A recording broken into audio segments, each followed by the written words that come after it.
And now that you understand it, what do you think? Then my argument is that the method of finding your black swan cannot be optical, because it is talking about geometry, not the optical horizon. And so if you want to find a black swan, you cannot do so by taking pictures or looking. It would have to be Brilliant. through measurements. I love it. Yeah, now you're Beautiful, you getting got it. it. See the logic flow. Once it Yep. starts, you can't stop it, can you? Like if I was to say a straight line is straight with no deviance and never changes, would you try and what'd you say? Teach me that I'm wrong, right? Would you try and manipulate me into thinking that I could change my mind, that a straight line could be anything other than a straight line, right? So the bit I'll focus on is whether I would try to influence you to change your mind. The answer to that almost invariably will be yes. Whether your mind is right or wrong, whether I want to influence somebody, or whether we generally as humans want to influence somebody into exploring whether they were wrong and how they would know that, the answer is virtually invariably yes. So that you're just after trying to manipulate people's ideas and perceptions and stuff. Yeah, I think broadly that would be accurate. Yeah, I'm interested in how do we influence people to change their minds. Yeah. I have enough confidence in the things that I know. I have enough wisdom to see the logic will be shown. I got one chance to show you what I got. I got one chance to show I'm confident or not. Self-evident reason, deductions and conclusions, and the fools are running away.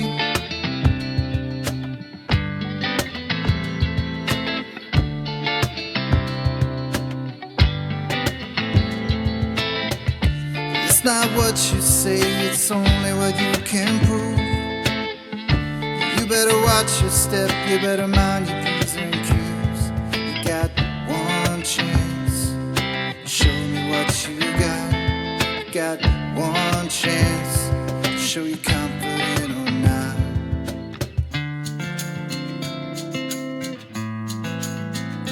Don't get caught in a matrix of all of these fakers. Society spinning, and I'm just here living on the ground.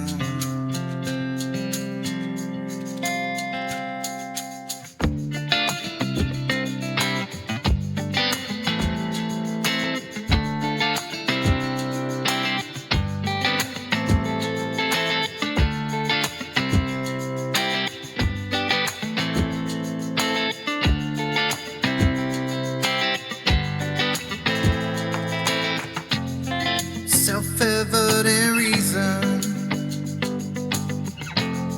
deductions and conclusions, logically thinking, and the fools are running away.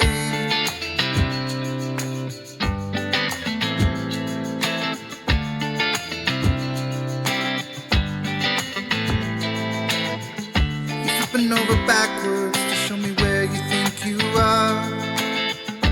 Your model dictates that you never see too far. Shrinking in the distance, you can do fuck all with an angle, and the fools are running away.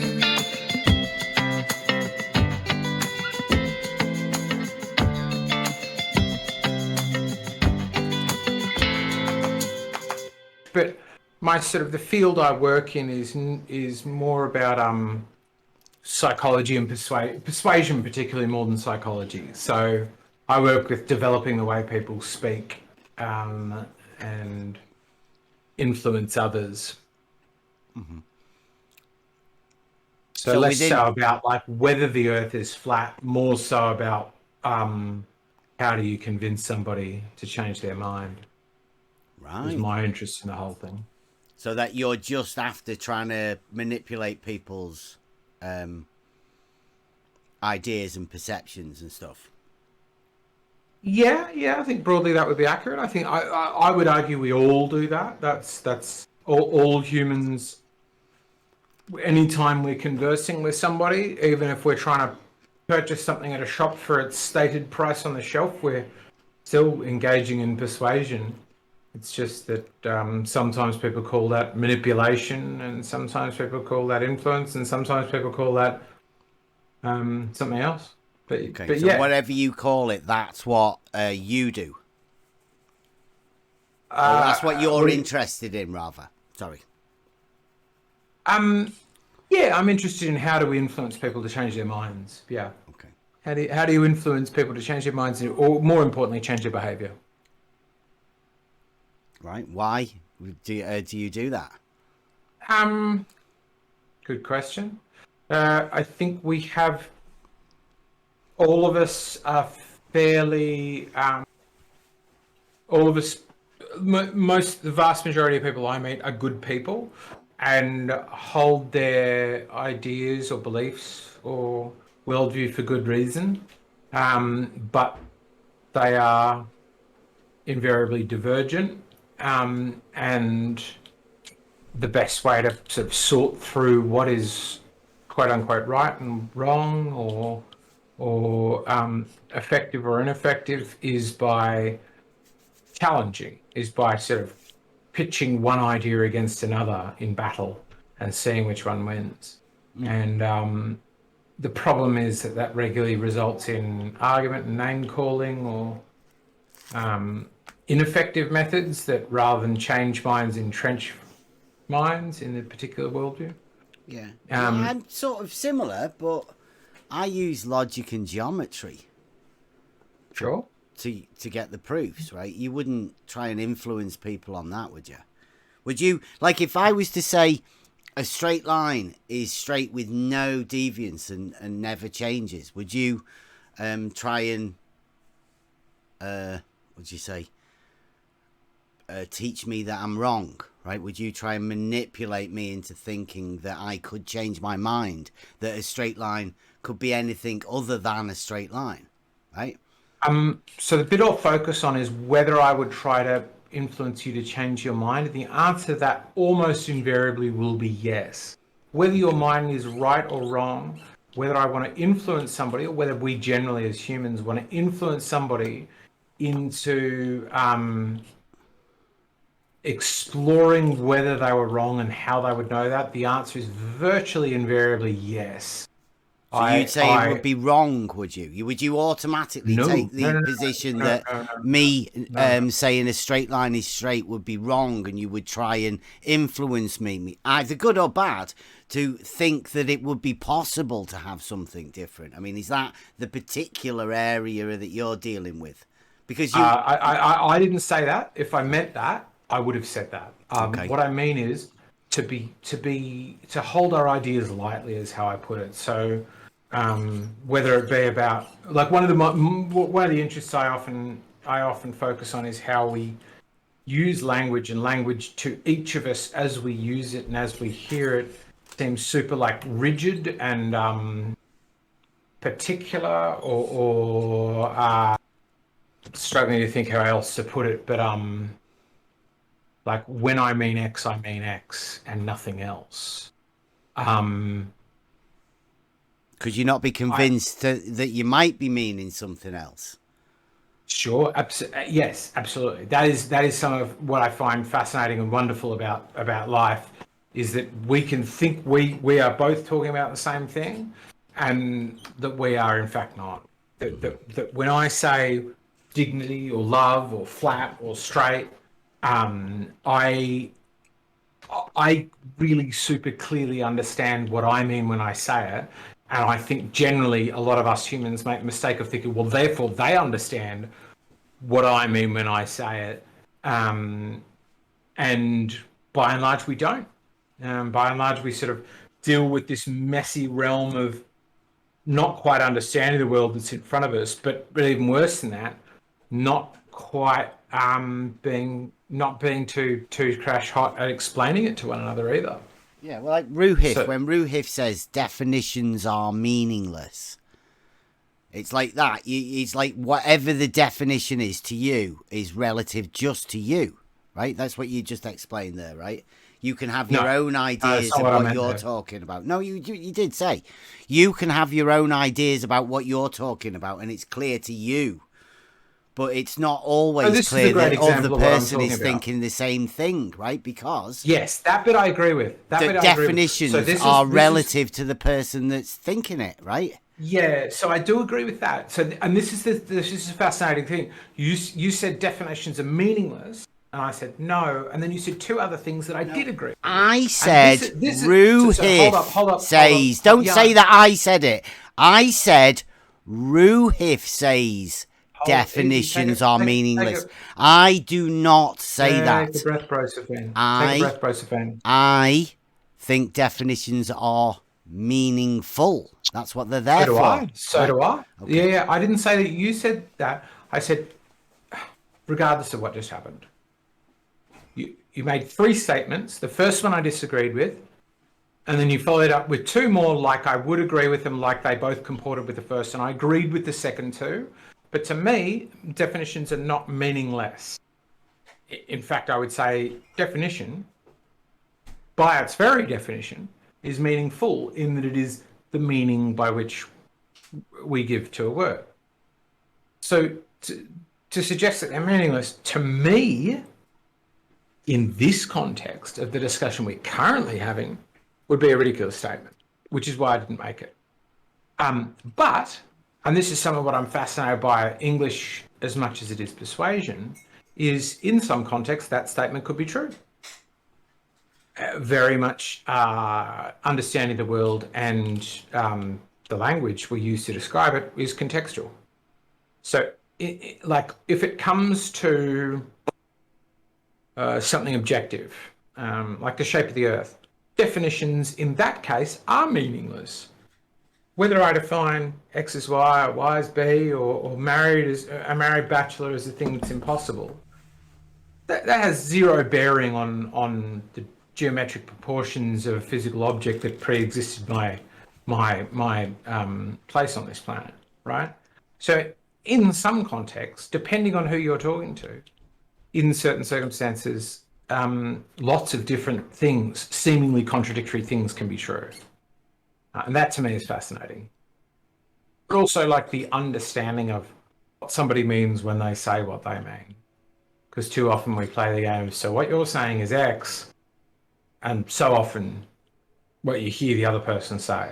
I think you would agree with this, Bev.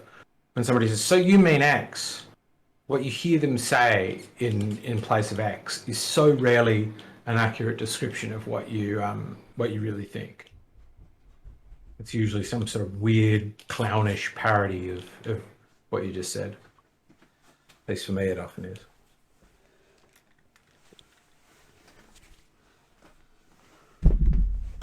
Oh, right, I'm back. Yeah, were you saying something? Sorry. Oh, it's great. You missed it. Yeah, I had to go and sort the missus out. Were you doing a monologue? Did I miss a monologue? What a bizarre way to engage in conversation. Okay, well, we were in here and you came in here. So I'm sorry, but I have to deal with my missus. We start again. Hey, a good day riding on eggshells. I'm Bev. What can you teach me today? Do you have anything? Would you like to learn? What do you have? What's your expertise that you can teach, please? All right, what of what I told you when you asked me that question? Yeah, you said you were psychology and you like to study manipulating people. So here's what I can teach you. Just in basic. This is a really useful skill. Yep.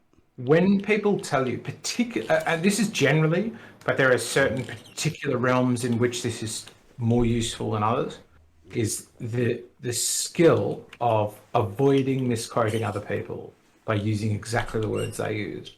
Did I describe to you that my skill, I don't my memorize expertise... things that easily. Try and just keep it more simple. Sure.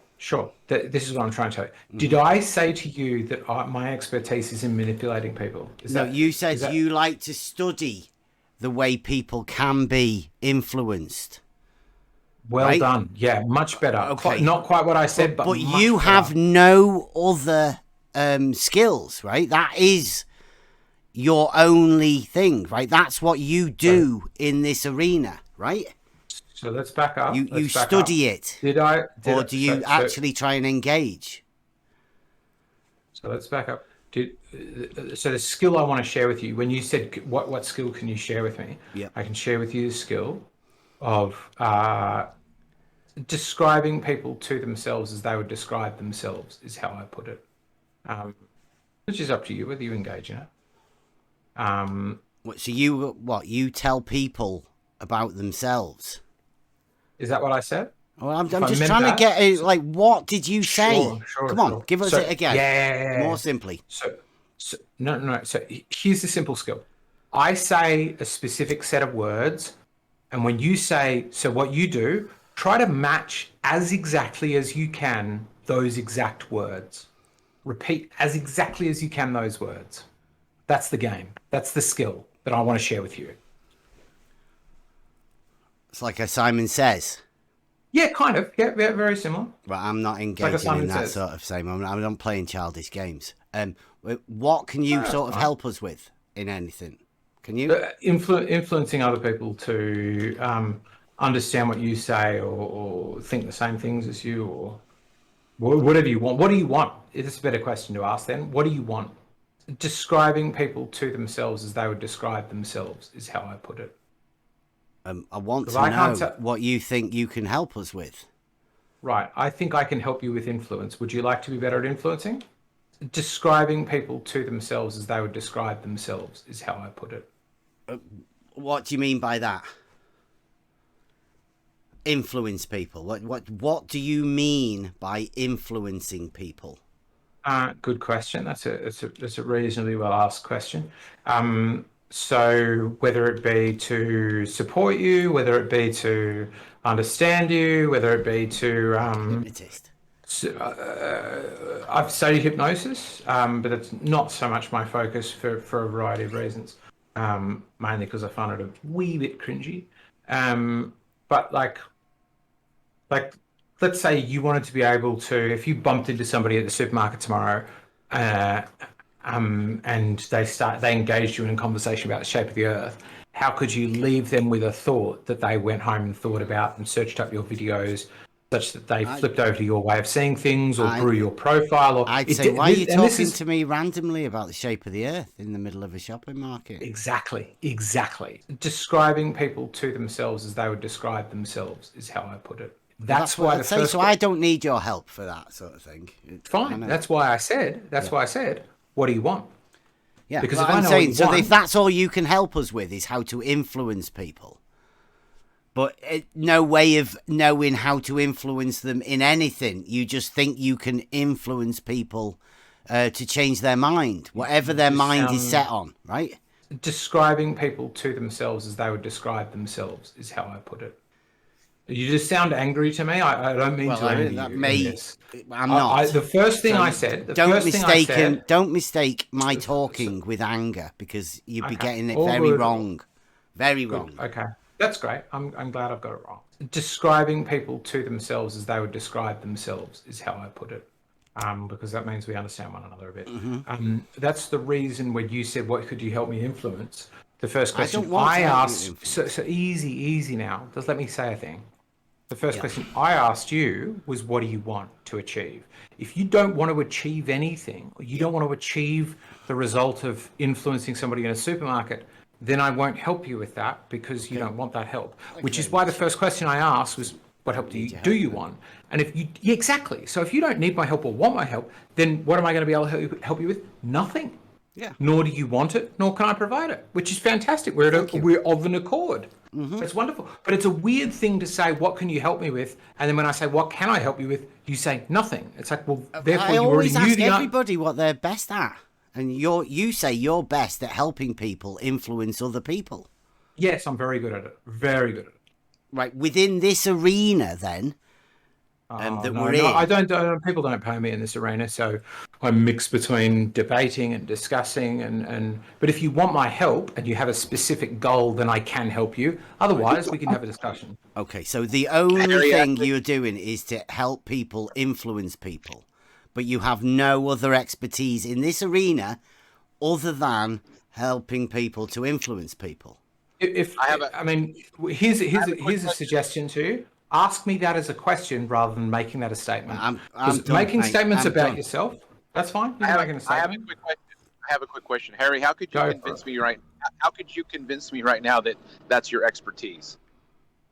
Oh, that's indeed, it's a great question. One of the trickiest questions to answer. It's like when I turn up to an organization and they say, "How can you help me with the persuasion we need help with?" Essentially, the answer to the question is the proof of the question, right? Which is, if you can convince me that we should run your workshops, you have, in effect, proven to me that we should run your workshops, because your job is about convincing people. So I might tell you examples of people I've worked with in the past, kinds of workshops I run, that kind of thing.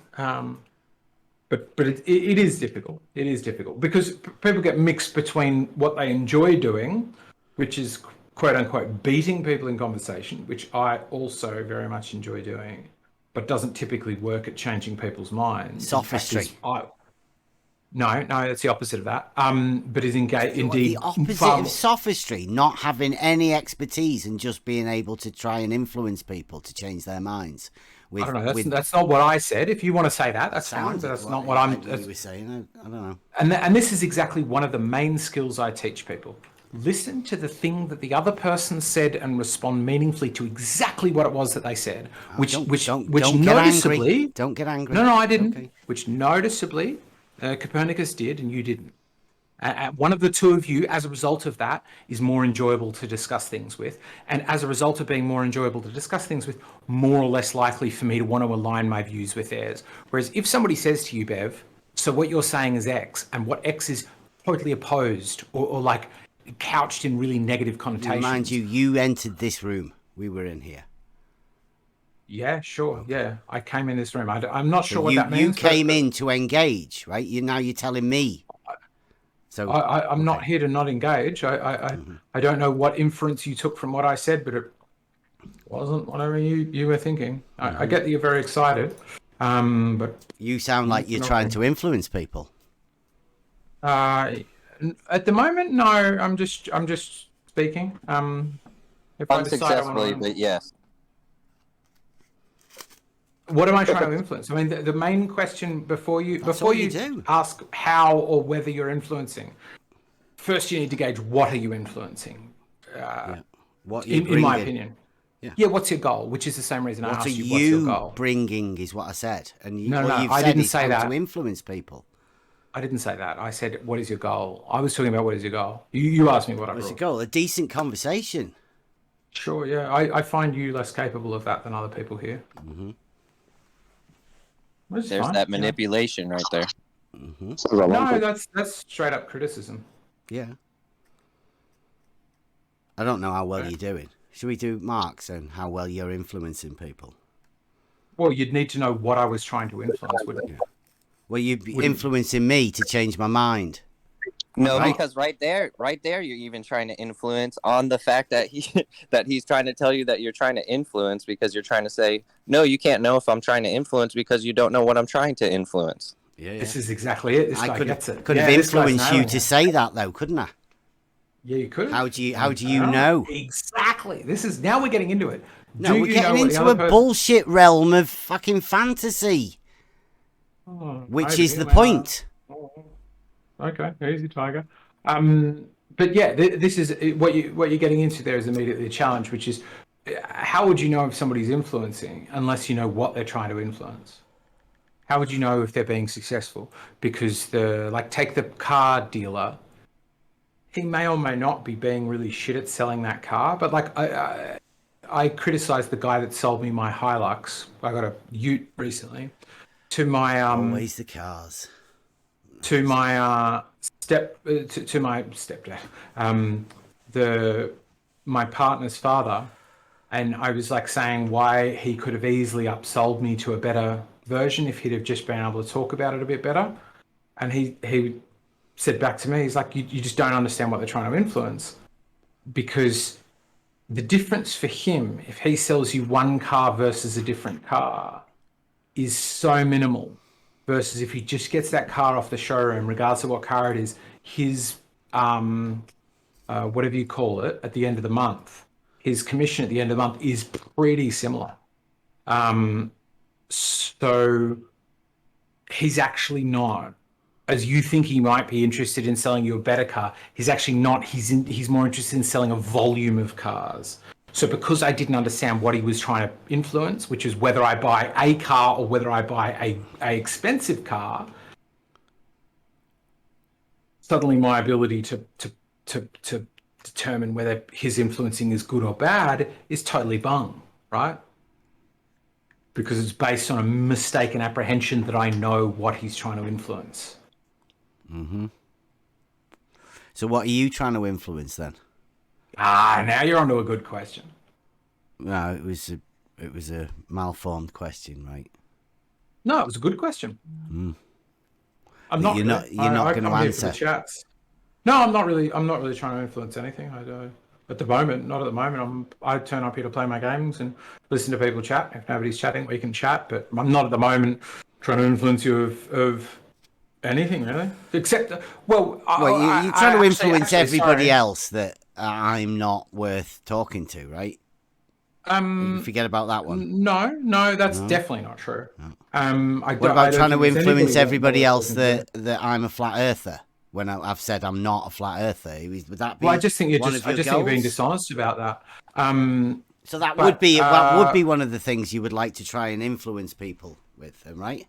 I'd try to influence you, to be honest about that, sure. But yeah, I guess I would to go back to what I'd said. I think you're right. I had been I don't think dishonest, but inaccurate about what I'd said. I think we're always influencing other people. What at the moment I'm trying to influence is to have an interesting conversation. That I might learn something, or you might learn something, or we might engage in some way that's enjoyable. I don't know. Okay, well, the follow-up question what you think you can teach us is like, what do you think you would like to learn from the people around you? Oh, goodness, that list is much longer. What do I think I might like to learn from people around me? It's so there's loads of things on that front. I guess there is how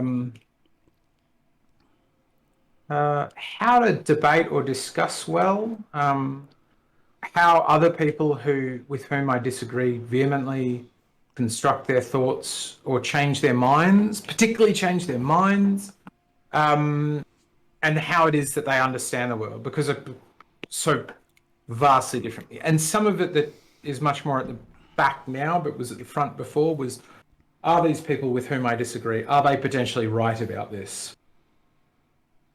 Are these people potentially, onto something with the shape of the Earth?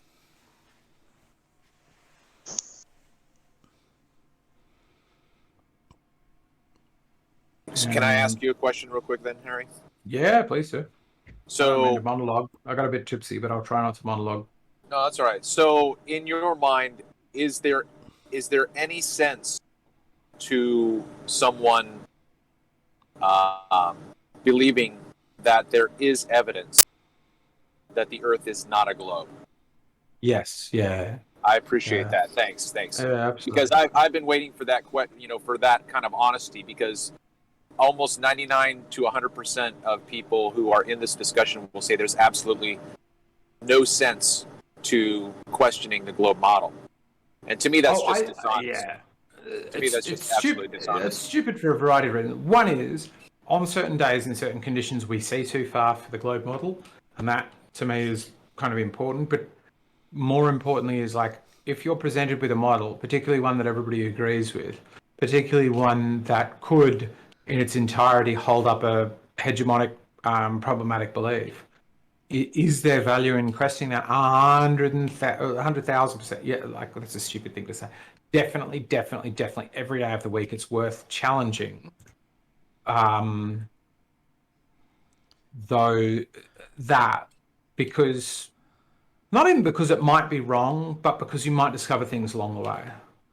And it is hidden behind those things we don't question that I think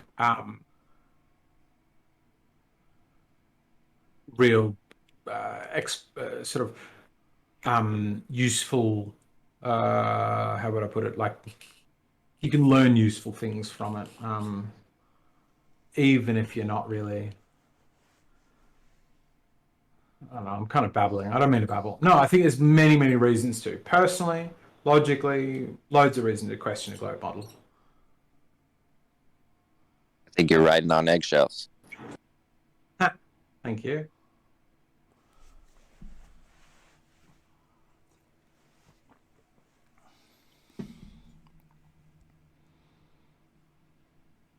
But it is interesting. I kind of just walked up in here listening to this, because it sounds like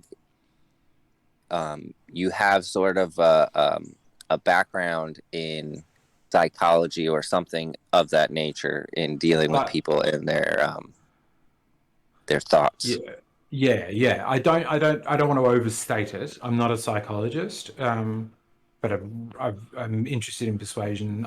I've written a book on it.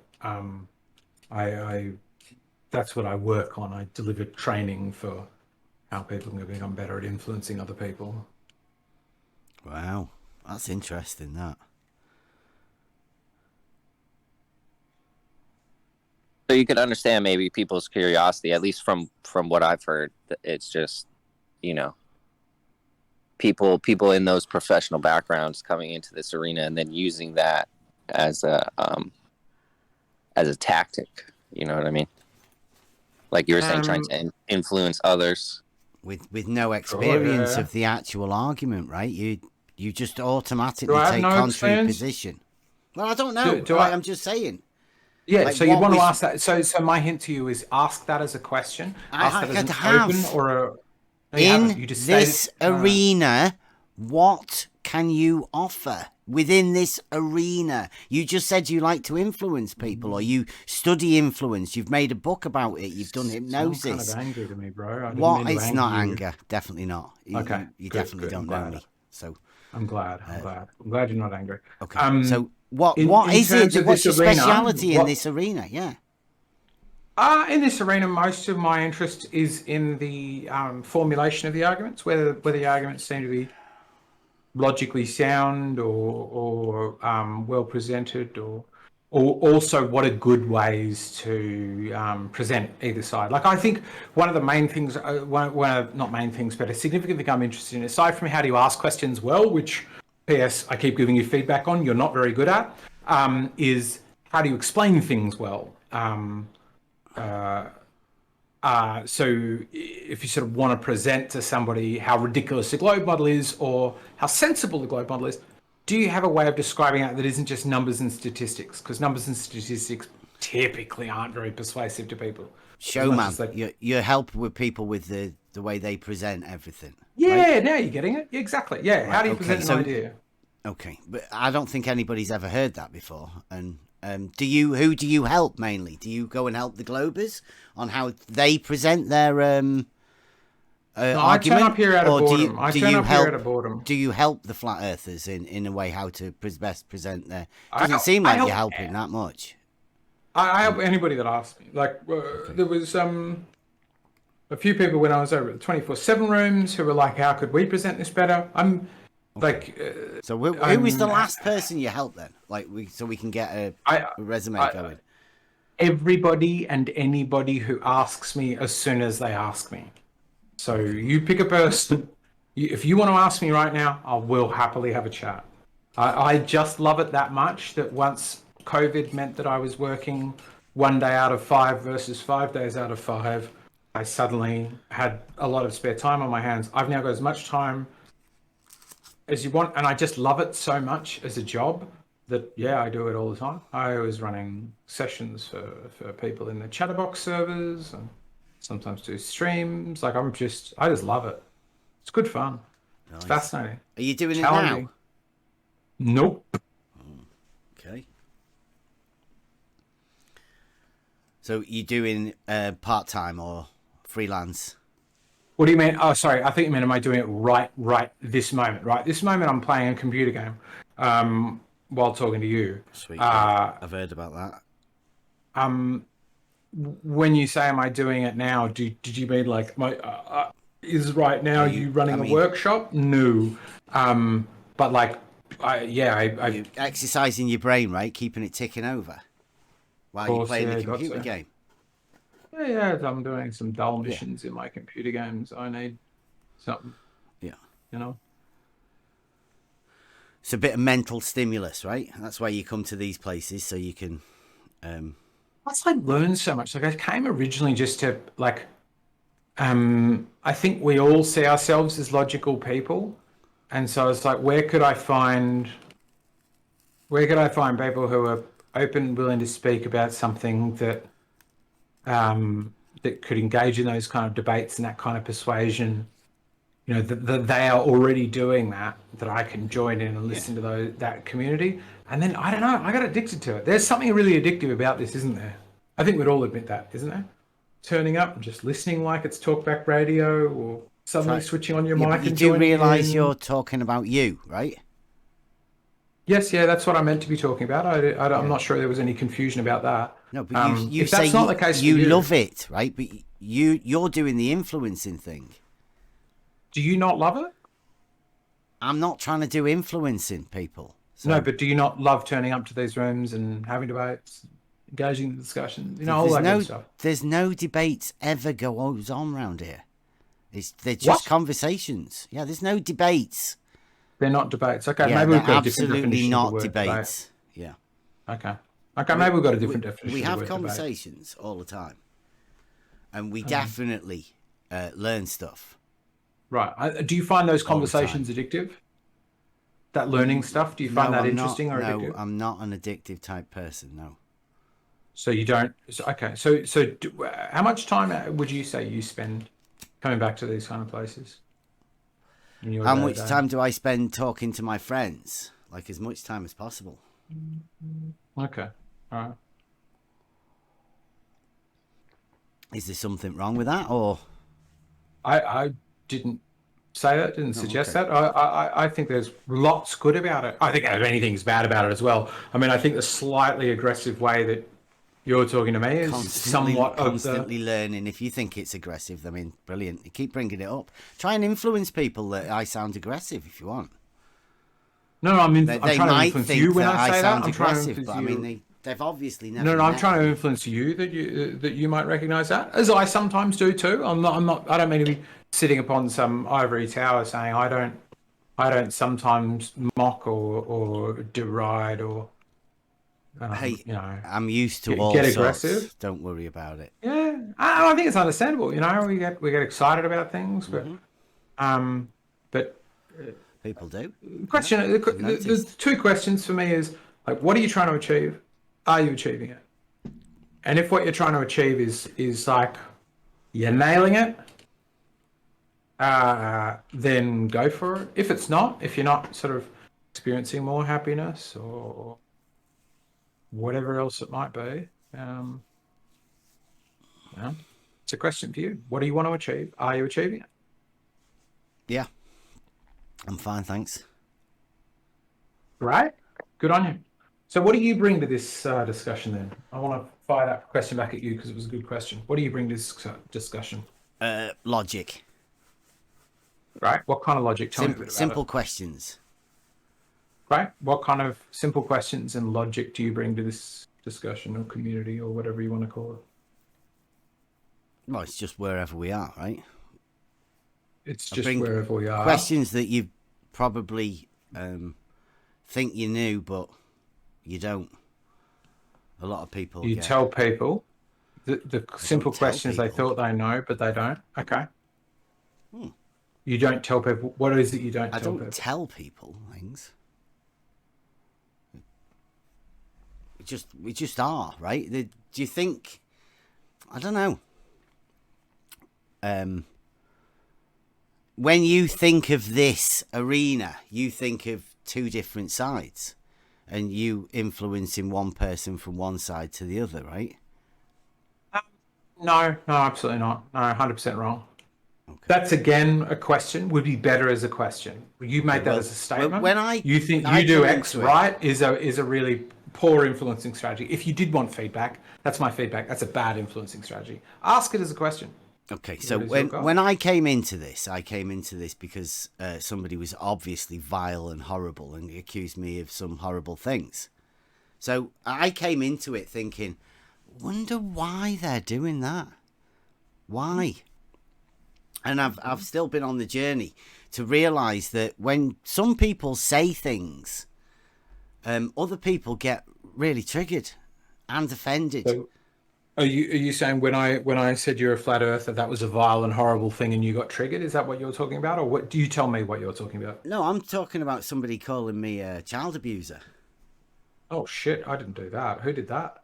Well, have you not heard people say that flat earthers are child abusers? Have you never heard that? No, I wouldn't agree. So who says that? Flat Earth comment is fight the flat Earth.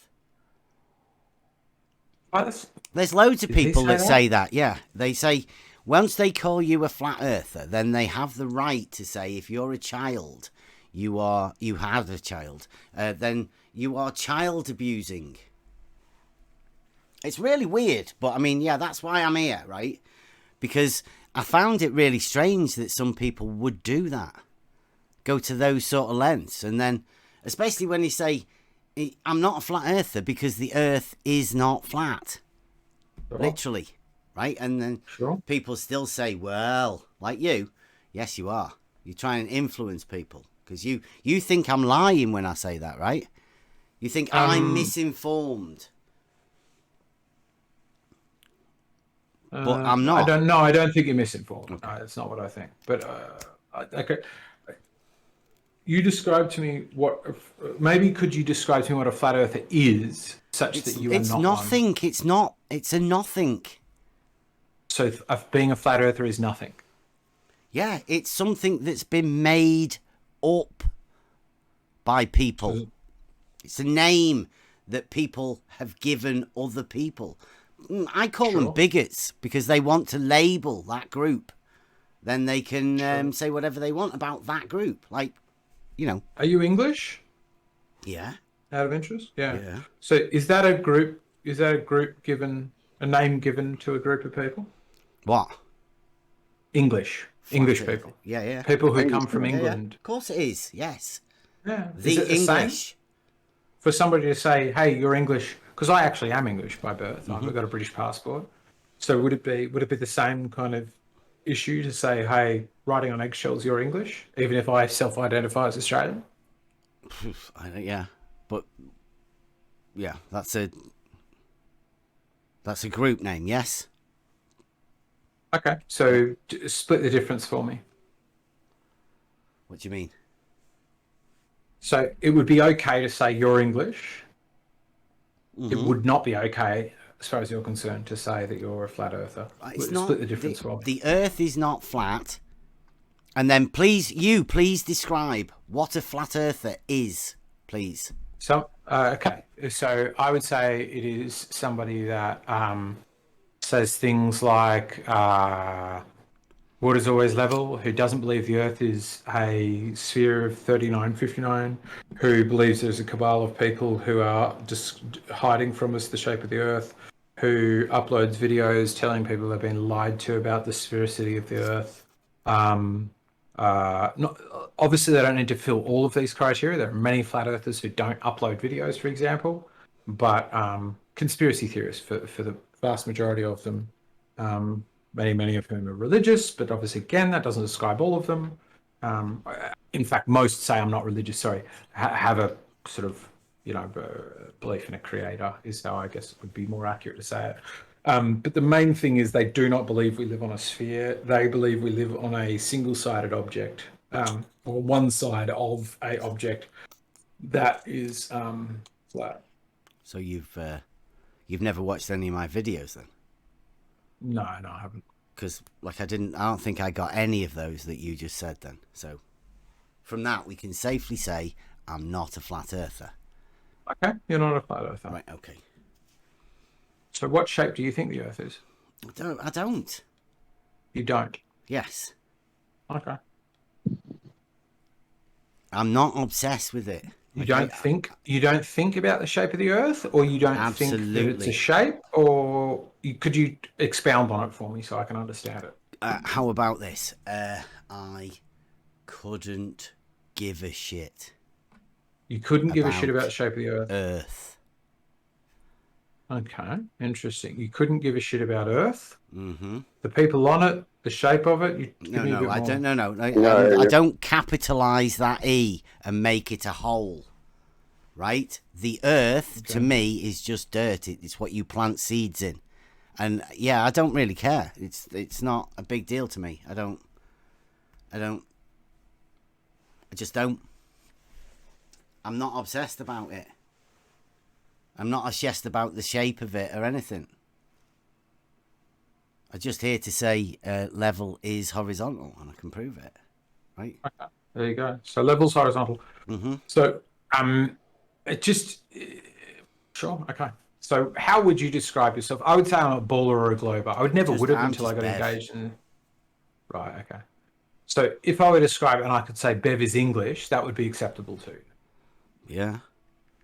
And if I said Bev is male, would that be acceptable to you? Yeah, where's this going? This sounds fascinating. Yeah, what the fuck is this about? Well, I'm just trying to understand. It's just trying to influence. It's like, sit down on the couch. Yeah, up to you. Up to you whether you want to engage. He's been engaging. Will not move off this fucking landing pad, and it's really irritating me. Oh dear. Come on, honk honk. Let's get going. Whereabouts in Australia are you from, mate? Sydney, I live in. Well, there's quite a few people on the server, all from Sydney. Yeah, there's I think 3 of us that I know. One flat earther, another glober. Cool. Obviously, it's acceptable if I describe other people as flat or globe, I guess. If they accept that, yeah, there's people that will say, yeah, I'm a flat earther. So then, yeah, you could say, oh, I've got a mate Billy, he's a flat earther. Yeah. And what if they say they're not? And so what if you were talking then, Blood? And now that I said Blood, it sounds like I lived in London for a while. I'll be like, hey, Blood. Blood. Hey, Blood. Like if you were saying, oh, I was chatting to this guy Bev the other day on this Discord about flat Earth stuff, and they said, oh, is he a flat earther or does he believe in the globe? What would you say? I didn't actually say that. I can't talk to Bev about flat Earth stuff. He's not interested. Yeah, right. Sorry, that's wrong. Like, I mean, say someone else. I don't know. I do talk to so-called flat earthers and so-called globe earthers. Right. But I mean, it's just a tag, no? Yeah, it's I think a descriptive term. I mean, I definitely think there's something to what you and Bev are saying, which is it is far more useful to describe things in terms of how people self-identify. So if somebody says I'm an X, it's useful to use that, even if you don't agree with that. You know, like it's a whole gender debate on at the moment. Does somebody who is born male, you know, who identifies as female, either he or she? Is it important to follow their self-definition, or is there a sort of social thing in play where how you define myself somewhat relates to how I define myself? You know, If I say they're a right winger, what I typically mean is they are further right wing than me. You know, or if I say someone's left wing, they're left wing compared to me. Okay, look.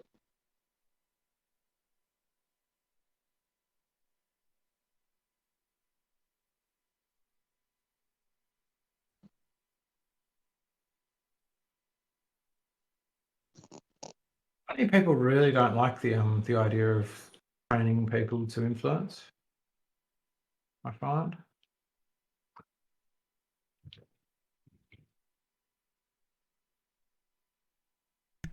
Did you help Ranty? Help Ranty. I had an interesting chat with Ranty. I asked him about his changing his mind, but did you have a chat with him before or after? What do you mean before or after? Like we've had one chat together, and that chat was about his change from the flat to the globe. All right. So you didn't manage to influence him before. You didn't help him with his switch. No. Goodness, right. I would have been. That's what I was thinking. Thinking you might have been claiming you were the guy that did it. You know. No, I would 100% try to own that if I thought I had anything to do with it. But no. My impression of Ranty and our discussion with him and other discussions I've had with other people is he didn't so much go towards the globe as he went away from the flat Earth. In that it was almost, and I don't mean to sort of speak behind his back on this, he sort of floated it as a possibility but didn't acknowledge it as a truth when we were chatting, and it would be impossible to tell whether it's truth otherwise, so I'm just sharing with you my opinion. But I think I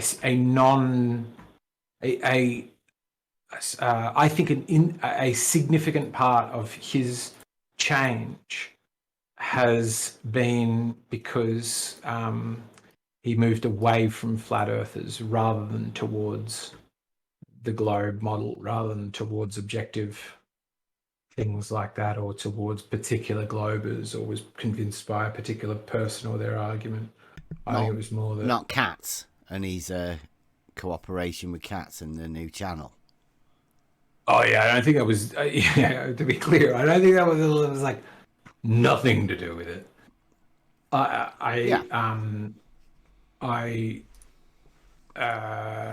think that was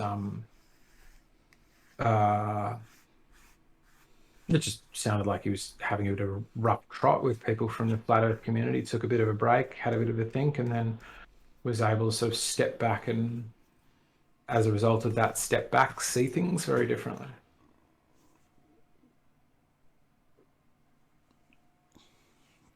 That's nice. It's a big change though, right? Huge change. Absolutely. It reminds me of when I went from being a 9/11 truther to not a 9/11 truther. You started attacking the other guys, the other team, did you? The side. Yeah. Well, attacking isn't the word I would use. But certainly attempting to influence, or still remaining engaged in the conversation, but interested in influencing for the other side. Yeah, absolutely. Did it's you? Sort of like you're invested in it. You know the arguments, and also some of what I would tell myself that probably you wouldn't agree with, and this is quite potentially biased from my new perspective on it, but started spotting the cost of it. I think there is a non-zero cost to holding the counter-culture opinions, which is no indication of whether they're true. But if they are untrue, then one is paying a cost for something that is false. And then, why would you do that? Wow. Why would you pay a cost for something that's false, So it's known of within the psychology, right, of it all, that when you do flip, you is it because you experience that sort of I don't know whether to call it abuse or whatever, but like when you are on one side, you experience it. Then when you flip, it's almost as though you have to then start dealing it out. Is it? Or get even worse, right? Because you experienced it, so why shouldn't they, once you've flop over to the other side, right? Depends what you mean as abuse. Interestingly, one of the things I spotted from my experience was I perceived a lot of aggression or abuse, or sort of people were out to get me. But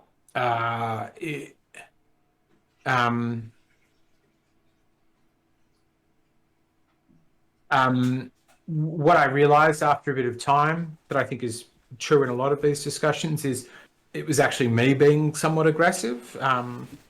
I was sort of, forcefully sharing my views with people, and wouldn't just not take their. They would get to the point where they're like, I don't want to fucking hear about it anymore, Harry. And I'd be like, I'm not done.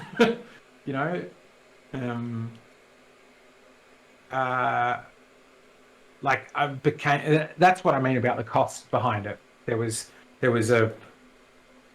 when I was like fairly invested in being a 9/11 truther, that became like a sort of, either we talked about that or I was sitting stewing in the corner.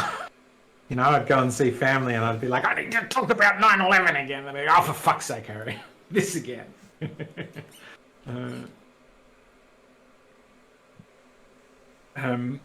Which I think is fine if what you're saying is accurate, which is why my whole interest in persuasion, right? I need to know if what I'm saying is accurate. If it is, all good. Do you always feel like you're trying to persuade yourself on some things?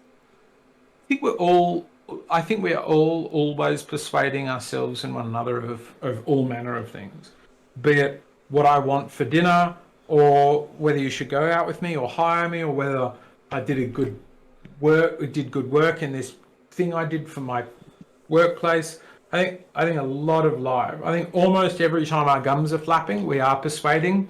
What I think is interesting, though, is coming back to the question you asked before, which is such a good question, is, are we always aware of what we're trying to persuade? Because sometimes if we ask ourselves if I ask myself the question, sometimes I'm like, and I go, what am I actually trying to persuade at the moment? It's like, I'm trying to persuade this person that they're a dick, and then I'm like, well, that's a shitty objective. And that to me is an interesting thing, is to be like, sometimes we have picked an objective, but it's a bad one, in my opinion. Or we haven't really picked one, but we're persuading anyway. We just don't know to what end. Like, what are you trying to persuade me of at the moment, Bev? Nothing. Exactly. Like we just talked. Exactly. About. Could have bet money that you were going to say that. Trying to give everybody that's listening an insight that they've perhaps never gained before into the way conversations go on. Giving somebody an insight is influence. I wouldn't call it an influence. I think we all have different names for it. It's what I would call an influence. Doing something. It's just we're just talking. Sure we are. I just think every time we're talking, we are trying to influence. Just sometimes we know what we're trying to influence. That is step one. That makes people better at influencing without having to learn anything else. It's like, just pick what you're actually trying to influence. Yeah. Well, at the minute, we are trying to help people understand what they're coming into whenever they come into this arena, community or whatever. Because there's all sorts of people in it, right? Yeah. For all sorts of different reasons. And people, especially new people, or you might have noticed that there is no new people at the minute. Well, I think it's to do with YouTube, isn't it? Like, Flat Earth was growing at a rate of knots, and then YouTube suddenly... I'm not talking about Flat Earth, right? You keep bringing that up. It must be on your mind. I'm just saying it's Earth Awakenings, right? Right, but the place I've met all of these people and the discussion we have 90% of the time, be it about gyro compasses or anything else, is about the flatness of the Earth. Whether you don't want to, I will. Here's what I will agree to do for you, Bev. I will no longer identify you as a flat earther. That doesn't mean I'm not going to describe other people or this discussion as a flat Earth discussion. Would that suit you? To me, I won't not violate a your flat Earth self-identification.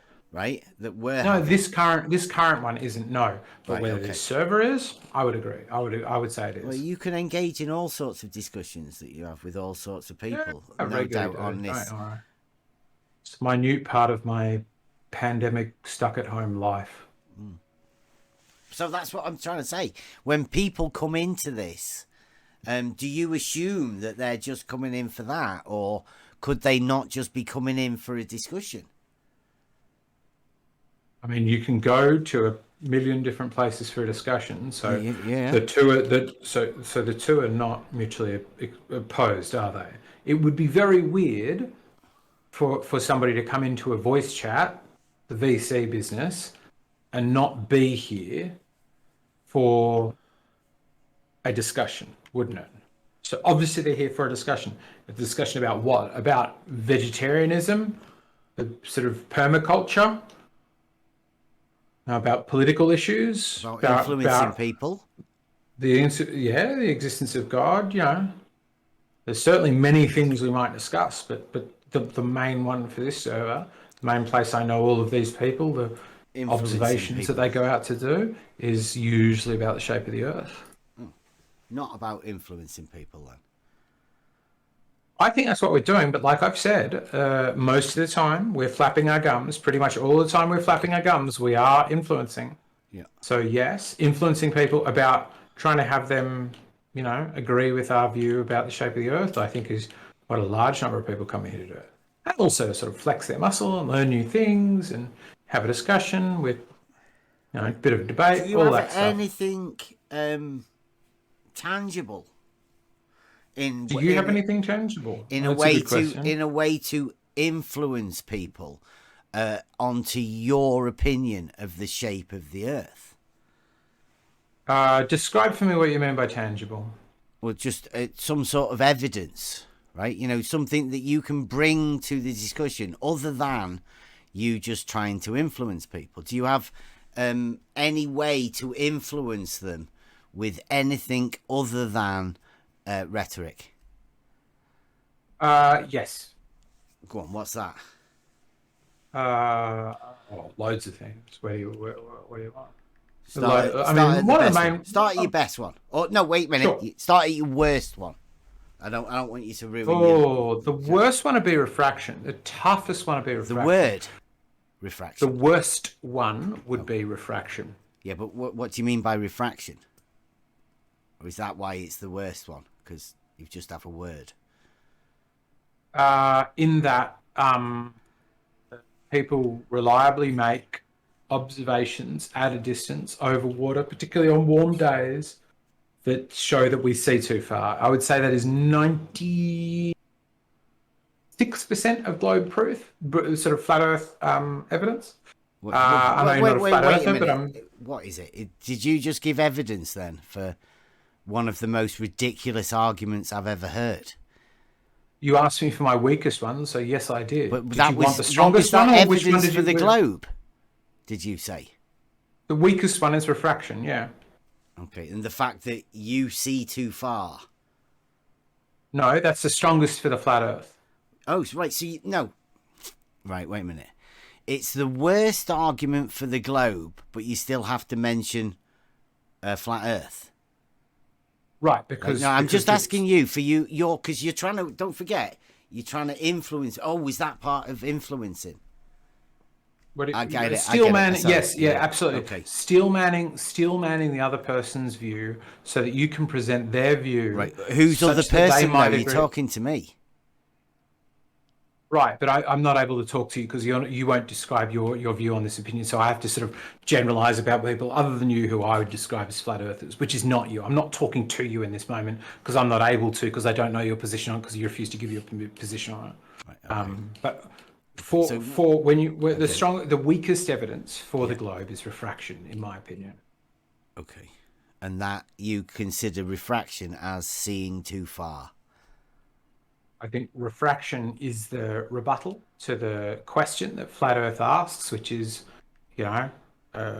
what's going on when we see X? And the answer is refraction. And I think it's the weakest of the arguments because it's sort of, it fucks with our general perception of how life works around us. And that to you proves a globe? Yeah, I'm sorry. Did you ask me for what proves a globe, or did you ask me for the weakest evidence? Yeah, I was what you would bring to influence people.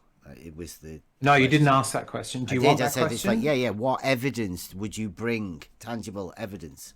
No, you asked for my weakest evidence. I'll happily give you that evidence if you want, but I'm only going to give you the evidence you asked for. But if you ask me for evidence, what is your weakest evidence, and then try to sort of go, well, that's pretty weak. Yeah, it is. That's why I presented it. It is the weakest. Okay. That's why, I feel like we should be of accord on that. Well, I don't. Yeah, I'm not even clear what refraction is. So exactly. That's why it's such weak globe evidence. It is evidence for the globe, but it is pretty weak because it's confusing and counterintuitive, and all sorts of stuff's going on there. Yeah. So it's weak. Okay. And what is your weakest evidence that the Earth is not a globe?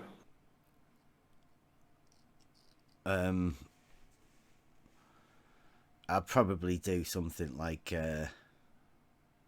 refraction. Yeah, right. Interesting. Yeah. There we go. Yep. That's pretty weak, isn't it? It's certainly it's one of those tricky ones, isn't it? Yeah, it means nothing. I'm going to go with the weak force. That's the weakest thing that proves the globe to me. Yeah. How about any picture? It's pretty weak. That's pretty weak. Yeah. Give me that. Yeah, because any picture can be faked, so that means that no picture can be real. We all know this. Uh-huh. Yeah, that's one of the things I think is most interesting or important, or like if I try to talk about the thing you're talking about, it seems you're quite, I won't say triggered by, focused on, is the influencing thing. Is like I try to influence people to be consistent in their views. Try and say I'm getting angry about it as well. That might help.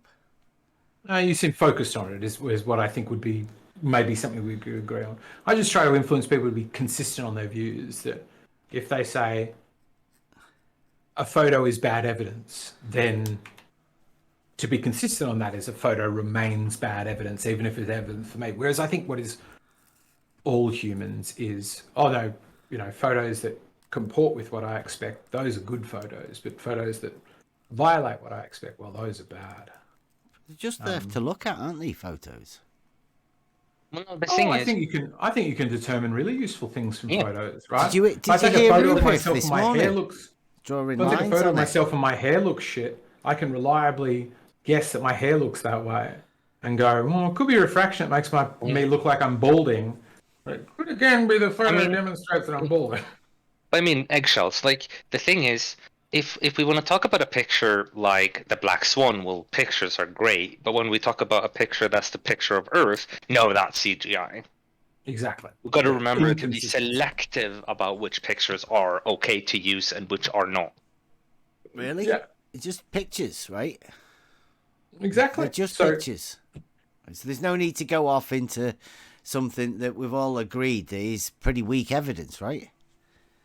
Sure. So you could either, like, this is a game I played with Jerry the other day. I think Jerry's still in the chat, which was, if we say we will not trust anything that relies on the assumption of light traveling in straight line, what do we get left with? And globe Earth, a lot goes missing, but you still get left with things like gyro compasses and Coriolis and stuff. Percentage-wise, more goes missing from the flat Earth side than from the my God! Side. It's just almost absent, isn't it? Hold on. If I may just comment on this woke up the chat. One big difference between the two pictures that you mentioned, the whole picture of Earth versus the black swan. Anybody can go out to a beach and recreate the black swan versus try to recreate a picture of the whole entire Earth on your own. Anyone can do that with enough money. Yeah. Well, no, I think the point he's making is fair, which is like there are many people that can and do go out and take photos that say, hey, we see too far. So it doesn't even need to be the black swan, which indeed every individual on Earth could go out and take that photo tomorrow. At the same We time, can all agree that saying more- we see too far is a ridiculous statement, right? Absolutely. there are more than one space agency, and it's relying on more than just like one governing agency. So to assume that they're all like not trustable, or like the whole thing is, you say, okay, several people have gone out and taken pictures like the black swan, but how many compared to how many different government agencies have taken pictures from of Earth? The black swan isn't a picture. Is it not? No, it's not. Okay, so what is it then? That's news to me. it's a Okay, now I'm logical going to learn argument, some come business. on. What the black swan. is- The black swan is it not? Is the picture not based on a logical argument? Okay, so yeah, you're right. The black swan argument is different from the black swan picture. Yes. But colloquially, when we say the black swan, we are talking about the picture that you guys bring up in addition. It's meant to be you get your own black swan. The argument tells you something about the geometry, right? When you take it like that, the argument, then it's go and get your own black swan. That picture, the one that will prove it to you, get your own. That's what the message is meant to be. Not QE's got a picture. No, that's not it. The black swan is a logical argument that you take on. The picture is there for you to find yourself. Okay, so it's for us to be able to find our own swan, our own black swan. Black swan, yes. If I could exactly. just pipe in for a second. If I could just You pipe can in. be the black Just wanted swan to that you. mention. John. Sorry, I just wanted No, you're good. to mention that is calling that picture the black swan is an effect of being influenced. Yes. Just FYI. Great influencing strategy too. Goodness, you know what's so interesting to me about QE and his influencing is like person to person, I find him disastrously objectionable. Dude, he would almost tick off an entire. Let's not talk about people that aren't here. Let's stick on the argument, right? How many other people have you told that was an influence to link the picture with the argument? That's more interesting. But I have to say that if you want to call the black swan an argument, I'm going to use that for space pictures. Anyone can go and take their own space pictures. Please formulate a logical argument. Go, please try and do it. Okay. I'll do the exact same with black swan. I'll just replace what I'm seeing with what you see from space. It's not hard. Go on then. Space. Do it. Formulate yourself a logical argument, like the black swan Clearly argument. not going to get anywhere by me doing so I'm just not going to. But we both should know, if we are intellectually honest, that it is very simple to do so. I postulate the Earth Try is it something and other say than a that. sphere. I postulate the Earth is something other than a sphere. It is either something other than a sphere or it is not. I take a photo. The photo shows that it is something similar to a sphere. It is therefore a sphere. It is therefore not something. I beg your pardon. It is therefore not something other than a sphere. If then. Exactly. If then, P. If the Earth is something other than something that appears to be a sphere. If P, then Q. Come on, formulate your logic properly. Sure. If the Earth is flat, then it will not look like a sphere. I have a photo of it looking like a sphere, therefore it is not P, therefore it is Q. It's still a fallacious argument. I don't know why nobody has ever picked apart if P, then Q is completely fallacious, because if not P is actually what the black swan shows. And P is not even a globe. P is a globe of a specific radius. Yeah, but what you're missing it's is a completely fallacious argument, but they will never admit You're that. trying to influence people that logic doesn't work. No, you are. Your special I'm application of logic is not correct. That is what we're because- saying. If P then Yeah, Q. because- Right, Really? but you're just still saying if P then Q. But, Yeah, but it's the modus problem, tollens, isn't it? If Yeah, not right. Q, It is a therefore modus not tollens. P. But this is not actually modus tollens because, okay, show me how you have disproven a Earth of a radius 20 times the given diameter. Dude. Go for it. Because Q is flat, P is round. Wow. Show me how you've proven it's not P times 400. 400 P. And Go for where it. in the argument do you ever account for This has refraction? obviously triggered you. Even guys, hasn't forget, it? just Is it the forget logic? refraction, and you just, I'm asking you to explore this logically, which is Eggshells, show are you me- upset? Are you angry? I just want to make sure you're not angry. Oh, He does sound a bit angry.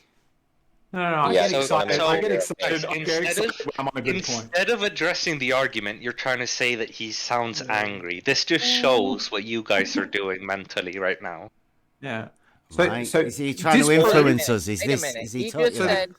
He just Question said, super how clear. does that not disprove a globe 20 times the size? And you, Gummy Yes. Bear, you were just talking about government agencies and the pictures that they already have of space.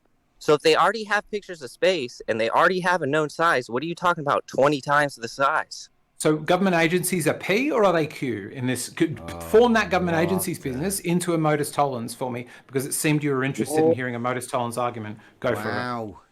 Dude, Yeah, you better the slow modus- down, will ya? And also, guys, I would please implore you to listen to the content of the argument, not the simple words on their own. Look at the content of the argument. Yeah, it's what you're trying to disprove is a globe or a globe of a specific diameter is one thing. we're or a talking globe about altogether. the logic. Right, so logically disprove a globe with a single photograph. No, Go for it. No, Go for we it. were I invite talking you about to. the formulation of It'll be logic. super fun. You'll enjoy it. I'll You enjoy seem it. to We'll have got get all fully mixed erect. up about Now, if one of P us then does seem to be a Q. little bit It was you. kind of. So the Yeah, problem it with your was you, argument, eggshells. the problem with your argument is that Whose in argument? Eggshells, the Black one he just Swan- laid out. in your Black Swan Not my Black argument, Swan. It's not my Black Swan. in the Black Swan argument that has been What do you mean? proposed for the flat Earth, You mean QE's Black Swan? whichever, whatever you want to name it. Right, that's The problem as is long that you're as we know what assuming we're doing. you are assuming QE's that assuming. the Black Swan in the Black Swan, you are assuming that if the Earth is a globe, then there would be no such black swans, but that is incorrect. Globe doesn't say that there What? wouldn't be such swans. Even regardless. Yeah, I think let's- you're let's- struggling let's- for logic as well, mate. I don't think you've Exactly. quite So let's understood still. what a Black Let's- Swan is. No, I don't agree with that. But let's, for the sake, what I'm inviting Gummy Bear is that we delete the idea of refraction and we just say P is round, Q is a globe, but if P is round, then if P is a globe and Q is But it's not a globe. Oh, come on, you can It's do not better that than formula.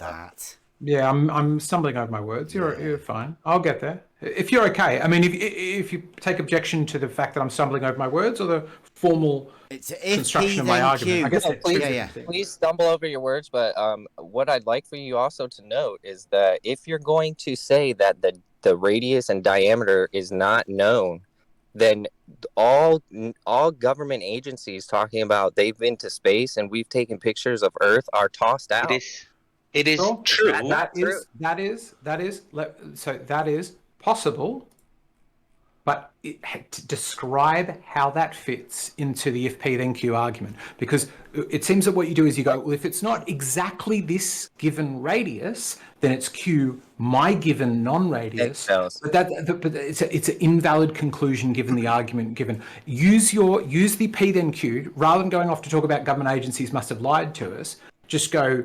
Forget the government agencies, because in the if P then Q, government agencies could lie in both scenarios. Both P and Q, they could be lying about the radius. There is no argument about that. It's a P and a Q deliberately That's not to delete in the logic, is it? But then I can Exactly. just present to you. But then I So can Why are you just talking present about you it? the same question. Exactly. Why are we talking about it? Exactly. Eggshells. Exactly. Why, It's like, Yeah, because why you would they don't know lie? how logic works, mate. Yeah. Why Okay. would So they P lie? then Q it for me.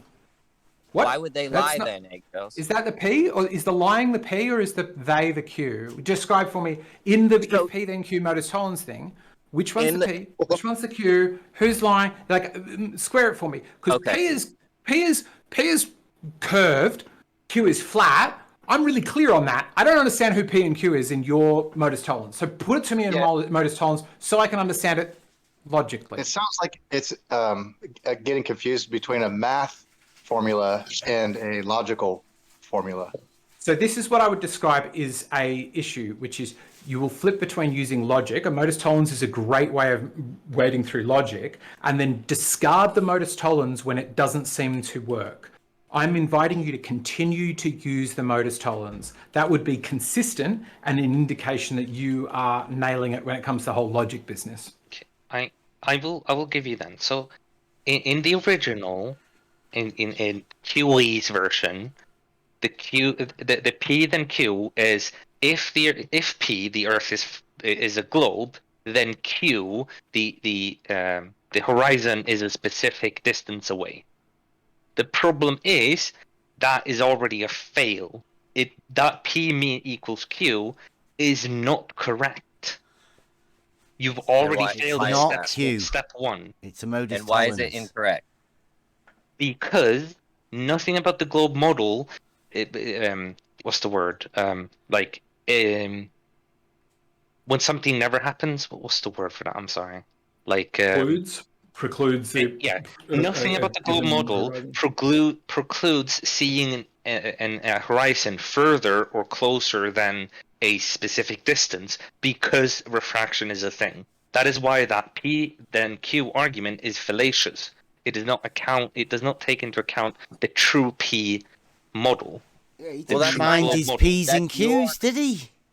That's your argument, Gummy Bear, but Eggshells was trying to say that what that does not disprove is possibly Earth 20 times the size, meaning we don't actually know the size of the Earth, because the if P then Q argument is if the size of the Earth is this, you cannot see further than this based on the observer's height, correct?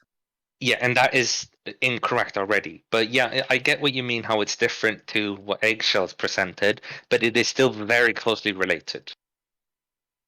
But when you because we don't know the size, or because of refraction?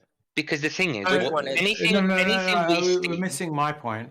My point is not, one doesn't need to, like, if it's your modus tollens, I don't need to present the counterpoint to it. That's not how a modus tollens works. The modus tollens doesn't rely on your opponent saying what Q or P is. You're testing whether Q or P. Describe to me how that observation disproves that there is a radius, not that it disproves a specific radius. Otherwise, the black swan, the most it shows is, I don't trust the given radius of the Earth. That's what it is. It's a logical argument put up for discussion, right? That's what exactly. This is. I'm putting it up for discussion. That's what we're doing now, right? So you say the problem with it is, go on, and say within the formulation of a if P, then Q, you find exactly within there, and you say that's the problem. So it's Gummy Bear and I have a slightly different idea of it, and there's a very good chance that I'm getting it completely wrong, or we're sort of both talking at two different sides of it. Yeah, so we can put it up there, and so you can actually see what it is. So my understanding of it is, if Earth is a sphere of radius x, then the horizon should be a certain distance from us. If it's not P, then it's Q, because of the law of the excluded middle, right? The law of logic of the excluded middle. That is incorrect to the way they're stating it. Yeah. Oh, is it? Okay. So that's not the PQ that they're using in their argument.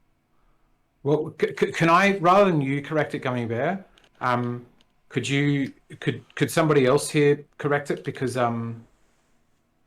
I've tried to formulate it or fix it in a chunk of different times, and I'll be honest, I'm not sure they get it as much. So as we need a summary of the black swan. Is that correct? So somebody can give me So that. my understanding of it, what's P, what's is Q?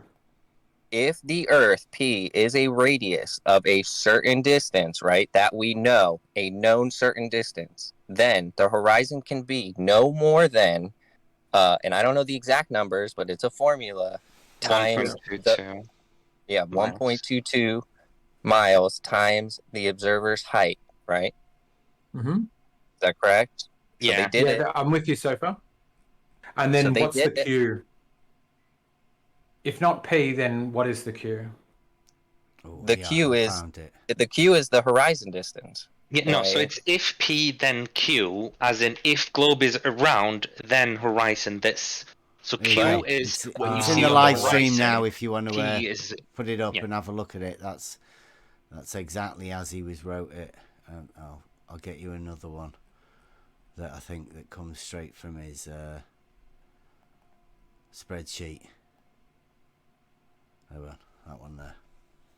Yeah, I think you're right. Actually, now that you say it that way, Gummy Bear, I think you're right. I've just always heard people saying it: if P, then a globe; if Q, then not a globe. Yeah, but I think that is a very interesting thing that I think. And my whole argument against it is the fact that your P then Q argument is already failed. P does not equal Q, or P does not lead to Q. It just isn't because of many factors. Refraction is the biggest factor. It says not Q.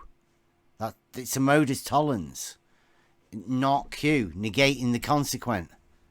Not Q. No, what it's saying is if P then Q, if P then Q, and because not Q, then not P, not Therefore, P. not P. Yeah, it's a modus tollens. Yeah, but the fail has already appeared in P then Q, because P does not lead to Q in this scenario. Yeah, that's why it's not Q, not P, not Q, not P. That's the whole point of a modus tollens, logical. I like you feel like you're describing it to us. I feel like Gummy Bear is trying to say I'm thinking he's not quite understanding what the... Certainly sounds like it. You aren't. I mean, I think Gummy Bear gets it. I think Gummy Bear got it. I didn't. I don't think anybody else here did. But I like it. No, Gummy Bear is trying to say that the setup of the formula itself is incorrect, right? Is that what you're saying, Gummy Bear? No, he's not. He's not saying the formula is incorrect. He's saying that if P then Q is fallacious because P doesn't necessitate Q. Is that right? Exactly. Yes, that is exactly what I'm saying. So I was clear on what you were saying. I just misunderstood the original formation. Yes. You're saying it's non sequitur? Yes. Q is a non sequitur to P. If P then Q is not a non sequitur, it's just how logic is formulated. If you want to disprove the premise, then go for that. And then the premise. It doesn't have to do with the premise. It has to do with what is supposed that the premise leads to. Okay. The premise is P. The premise is P. Are you okay with that? Are you okay with P in that statement? Yes. Right. Okay. Yes. So P is correct. Okay. Right. So what part of the Q? Yeah. Go on. And what you're saying is that if P then Q. Yeah. I'm saying it is not true that if P then Q. Okay. So the Q part of it is it says then, because that's obviously the then part of it. Then every horizon distance measurement must be no more than and a certain number, right? Yeah. Is that the part that you're disagreeing with? Yeah, that is a non sequitur from P. Why is that wrong? Can you give us some insight into why? Because the shape of the Earth is there are more reasons to the horizon distance than the shape of the Earth. Refraction being a huge factor. Yeah, so you say that measurement must be more than or is allowed to be more than. Yes. Right, the actual measurement. Yes. Yeah, it's like saying if P then Q, but if P was it's a dog and Q was it's brown, it will sometimes be correct, but the then part is the problem, you're saying. But you realise the measurement is physical. There's nobody even debating that, Bev. It is, because that's what it is. It's geometric. Right, I got to dip for a bit. I'll see you all back in a bit. All right. Catch you later. Yeah, is it talking to Gummy, is it? You realise it is geometric because the if P, right, you've put a physicality to it and a size to a geometric shape. Right? That you've took that as your original premise, a geometric shape. You were fine with that. So then the next one, the Q, says that there must be no more than a certain number. And I haven't done that maths. It's fantasy maths as far as I'm concerned. But would you not say that comports with the maths for your model? Yeah, it wouldn't. The if because, P. Yeah, because it excludes refraction and other possibilities than geometry. Because it only the uses actual geometry for measurement, that though. number. Yeah, the actual measurement is part of the size of the geometric object that you've took on if P, right? So if P is like an actual physical measurement, right? It tells you something about that's dealing with it. You're talking about the geometry. You're not talking about what it might look like if you look through a mirror and squint your eye a bit. You're talking about the actual geometry, which is what the Q is, right? It says if this, then this. So the horizon must be somewhere that you're looking at, and it's got to be physical because you've already physicalized the object. So where would you say different numbers would you give to your model if you don't agree with those numbers that QE's put down? Then what's up with it?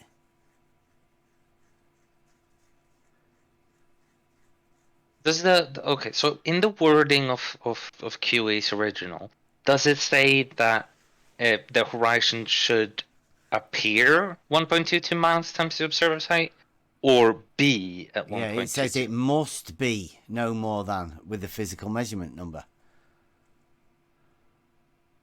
Okay, if that's what it says that it must be, yeah, then okay, never mind. Then at that point, then no, that's not where the problem is. Yeah. Right. So where's the problem then?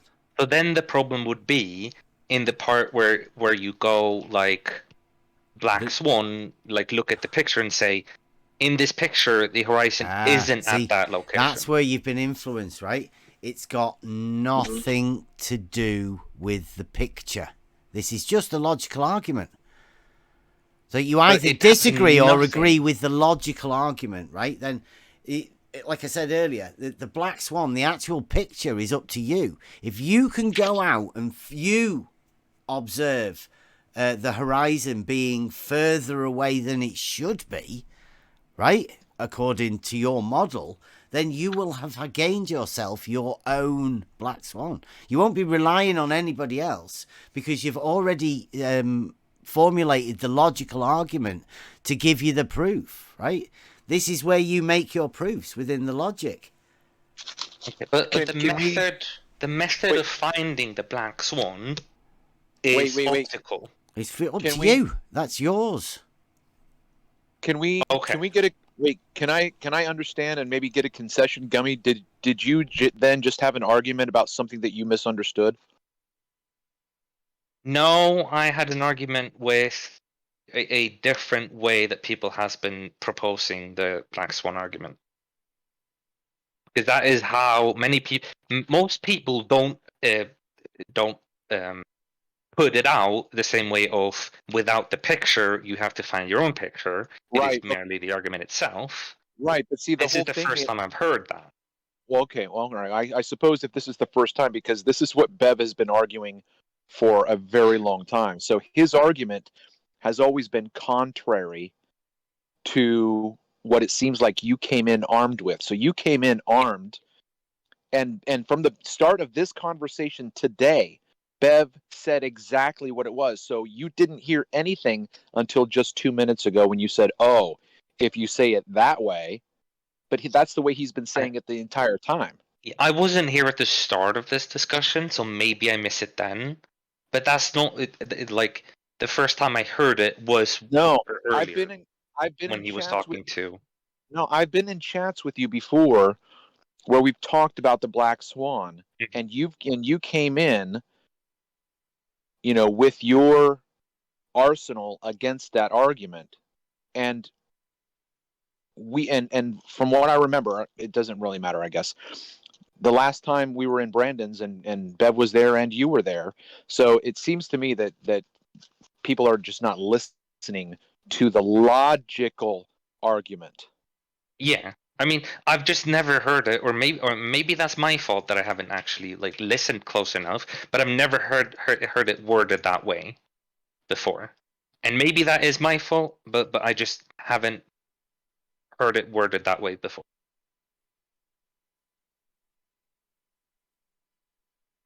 And now that you understand it, what do you think?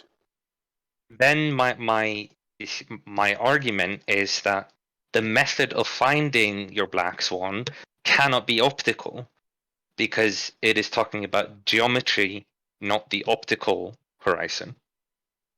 And so if you want to find a black swan, you cannot do so by taking pictures or looking. Brilliant. It would have to be through measurements. I love it. Yeah, Beautiful, now you're getting got it. See the logic flow. Once it starts, you can't stop it, can you? Oh, What you that's just said now is very important, bro. Yeah, that's exactly where we started. Was what's the weakest form of proof, and that was a picture of anything, one way or the other. And therefore, As Bev told you, the argument is for solid horizon. Yeah. Well, yeah, if the argument is presented that way, then yes, I do not deny the argument, yeah. I merely would disagree with the so far proposed method of finding the black swan, which most people say is the picture. But when it's like you guys say that's not really it, it's not that you need to look at that picture, then yes, I do agree with the argument. Yeah, the proofs are there for you to find on your own. Nobody can give you. I mean, that's what the last few years with the black swan should be, that you can't be given somebody else's proof. The proof's there for you to go and find. The logic just formulates a way for you to know within yourself that it is a proof, and that you go and find it. Yeah. So you would agree then that yes, if you take that formulation and you do see something further away than you should, you just say refraction, right? I that is what I would believe is the explanation, but of course I would have to look into and make sure that actually is the explanation. Yeah. I can't just blindly say that will be the explanation every time, because I, of course, haven't done it every time already. What about if I was to give you some other logic? Fair. You can try. We call it this more simplified one, because the black swan, I don't like it because it's unformulated. Mm. So, okay. If the Earth is a sphere, spherical object, mm-hmm. P, you'll take that as a premise, a P? Yeah. Okay. Yeah. Then the surface of liquid water at rest must curve, Q. Yeah. Okay. So that's the if P, then Q, and you're fine with both of those? Yes, I am fine with both of those. Okay, then if I could say a water level is a tool to establish a horizontal plane of reference, not Q, therefore not P. Then how would you deal with that one? Because that's a bit simpler, isn't it? Right. Yeah. Well, the fact that a water level is locally level doesn't disprove that water can be curving on a could be curving on a larger scale. But the water, the surface of liquid water must curve. A horizontal plane isn't curving at all, is it? Well, yeah, but you can still use something curving to establish a horizontal, a tangential plane. just because the water has a curve to it doesn't mean it can never be used to establish a horizontal. No, the water level is just two ends, right, of a tube. The water level, the tool that establishes a horizontal plane of reference. That one. So then if you walk through that and try to counter it, I think, how would you do that, Bev? Negate the Q in a logical way? Yeah, you'd have to prove, be able to prove that a water level is a tool for establishing a horizontal, or you would have to disprove water level as being a tool for establishing a horizontal, right? Well, because my argument wouldn't be that it is not a tool for establishing horizontal. My claim would be that it's able to establish horizontal does not negate it being able to be curved, because I believe that you can use a curved object to establish a horizontal. Well, a horizontal is a straight line. Yeah, and you can define straight lines off of curved things. But the surface of liquid water, the Q, it says it must curve.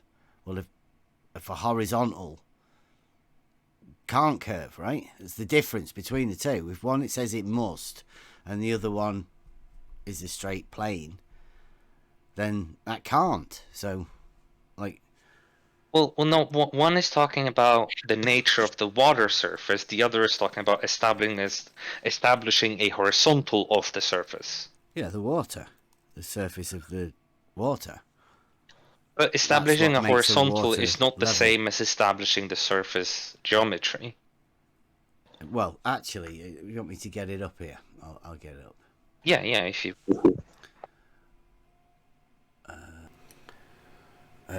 any device utilizing the surface of liquid water to establish a horizontal plane of reference. The surface of liquid water. It's only logic, though, isn't it? Only modus tollens. Okay.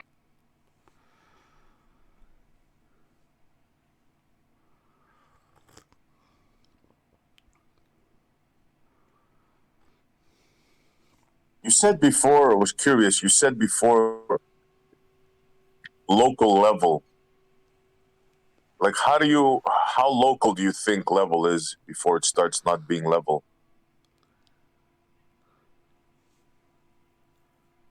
Well, the thing is, two locals can have the same level, but all levels aren't the same. You kind of get what I mean there?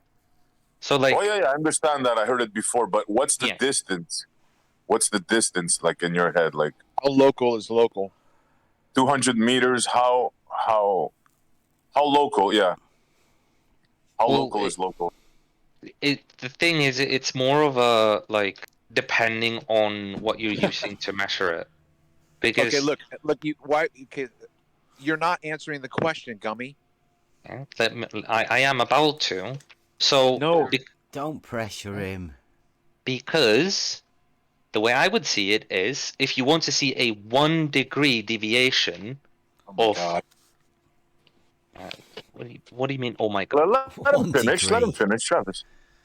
To me, if you want to see a 1 degree deviation from one end to the other end in that water level, the water level would have to be 69 miles wide to see 1 degree of deviation. 1 degree from what? As in the horizontal from one side to the other. But as it is a tool for establishing a horizontal. Yeah, and what I'm saying is, even at 69 miles, even at 69 miles, you would only have a 1 degree of horizontal. Yeah, so one of them would be lower, right? Well, no, they'd both be on their local level, but if you try and compare their local level, they would be 1 degree horizontal, off. But you're saying there's a degree difference between one end of the horizontal tool to the other end that's the horizontal tool. So one end has to be lower from what you're saying. They'd both be lower to each other relatively. no one is objectively ridiculous. Lower. It's ridiculous to imagine that a water level will be lower at the end that you're not at. There's only two ends of it. That's the tool. How can one end be lower than the other relative to where you are, right? It's only lower than your expected horizontal. It is the tool for establishing a horizontal.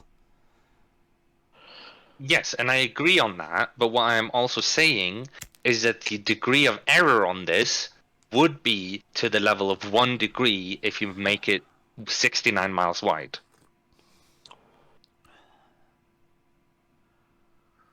So you're saying it's level? The surface of the Earth is level, and at 69 miles you start noticing something? Is that what you're saying? No, I'm saying that it's a cumulative thing, and so if it's at 69 miles, you'd have a 1 degree off. If you're at half of that, you'd be a half degree off. Why do you say that? Why do you say degree? Why is that? I'm sure I've heard that somewhere before. 69 yeah, so 69 miles per degree. Is that? Where have I heard that before? So it's literally the circumference of Earth divided by 360 degrees.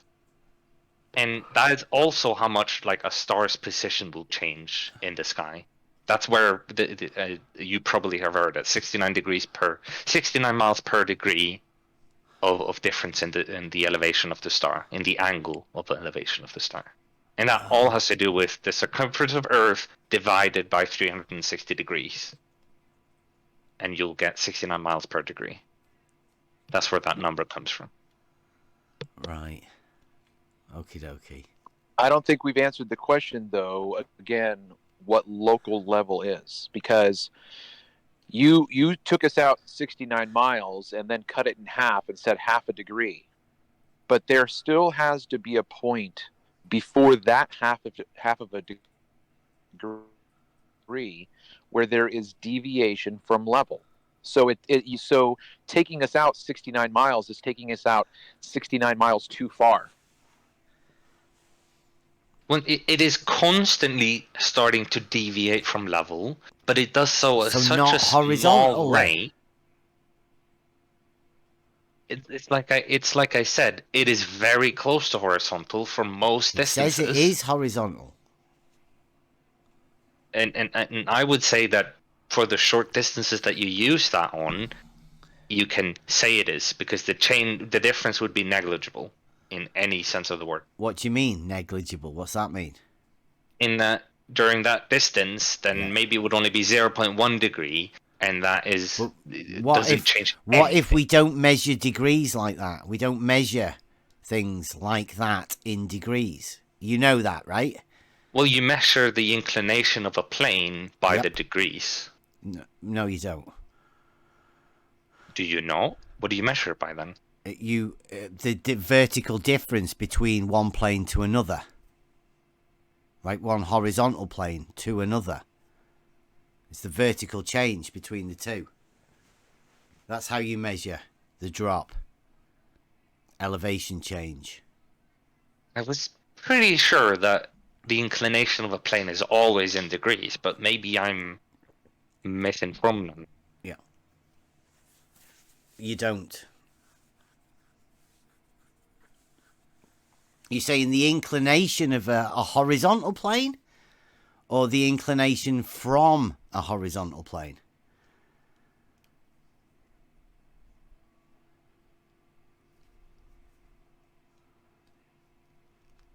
Or the difference between the horizontal planes? As in the measured. Oh, okay. So the difference between planes. The difference. The differential. The differential so leveling. If I have one plane and another plane, then the difference would be in the angle of difference. No. Differential leveling is not angles. That you're thinking about trigonometrical leveling. If you're talking about differential leveling, you are definitely talking about an auto level and a measuring rod, not degrees. There's no vertical degree measurement in differential leveling. Look it up for yourself if you want. Yeah, I am looking it up right now. As you're looking that up, Bloods just post 951 the definition, and the Greek word alpha dolasticho, that literally translates to alpha tube. I thought you'd like that, Bev. Is it a tube all the way back then? Or is that That's like what a it modern translates day? to, roughly. Is it the modern day use of the word, or like is that an old use of the word? Because that'd be great. I don't know because he just posted it. But the way it reads out to alpha tube or alpha elastic, roughly something like that. Nice. Yep.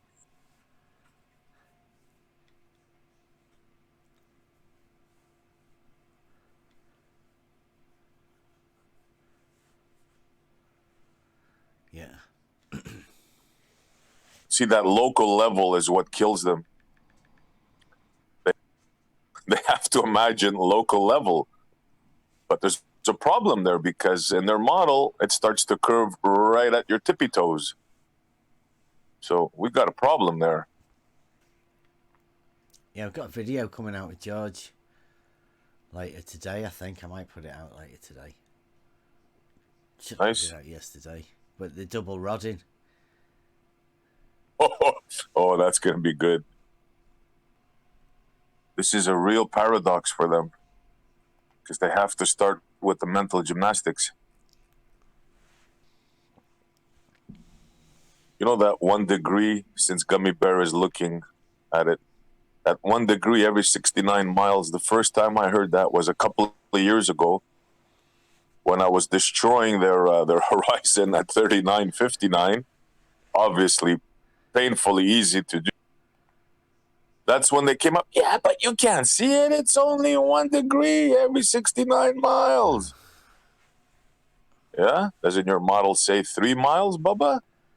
Things start disappearing?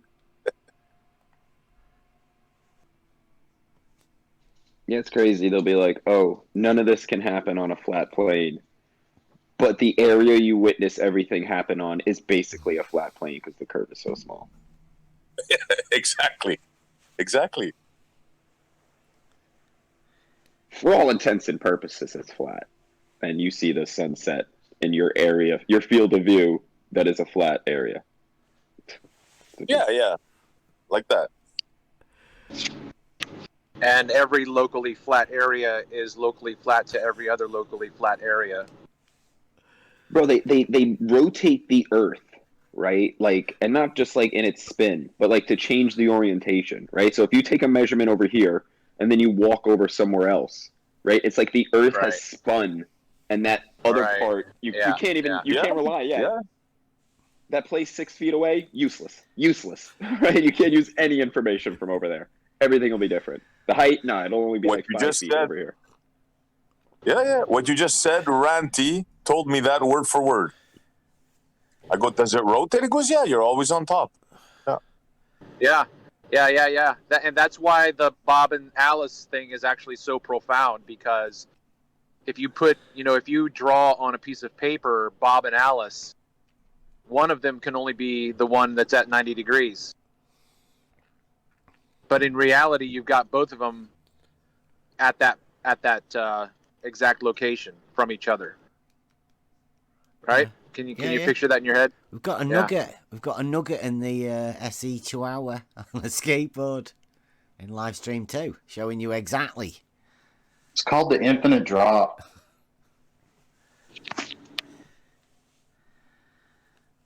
Infinite drop. It's better to use the water, Travis. Yeah, Baller's Canal. Twin boat instead. Yeah, or the the Baller's Canal, because land with Bob and Alice, the land they could play along with, right? But the water, there's no way out of it.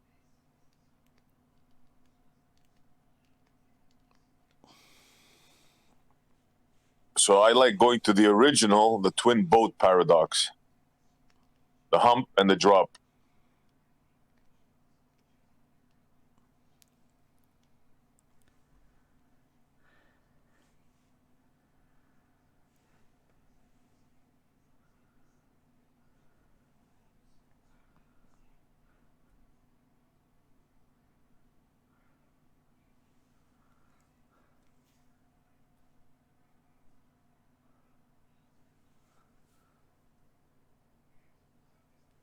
There it is. The double hump drop.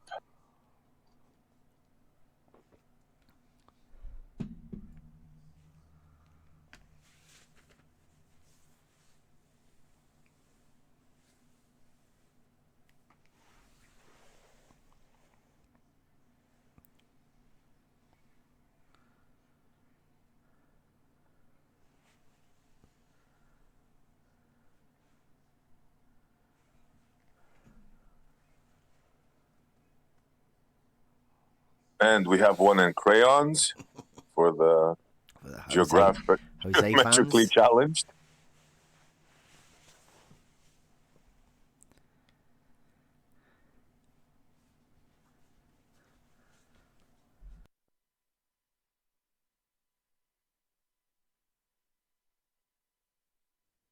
Gummy, how you doing, bro? I'm doing okay. So did you do your analysis? Sure. And what did you? I've done enough analysis to understand the argument and everything. I just need to think about how I would present it, or how I would talk about it.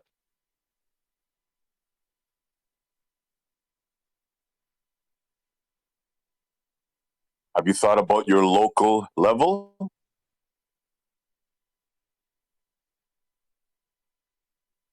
Well, yeah.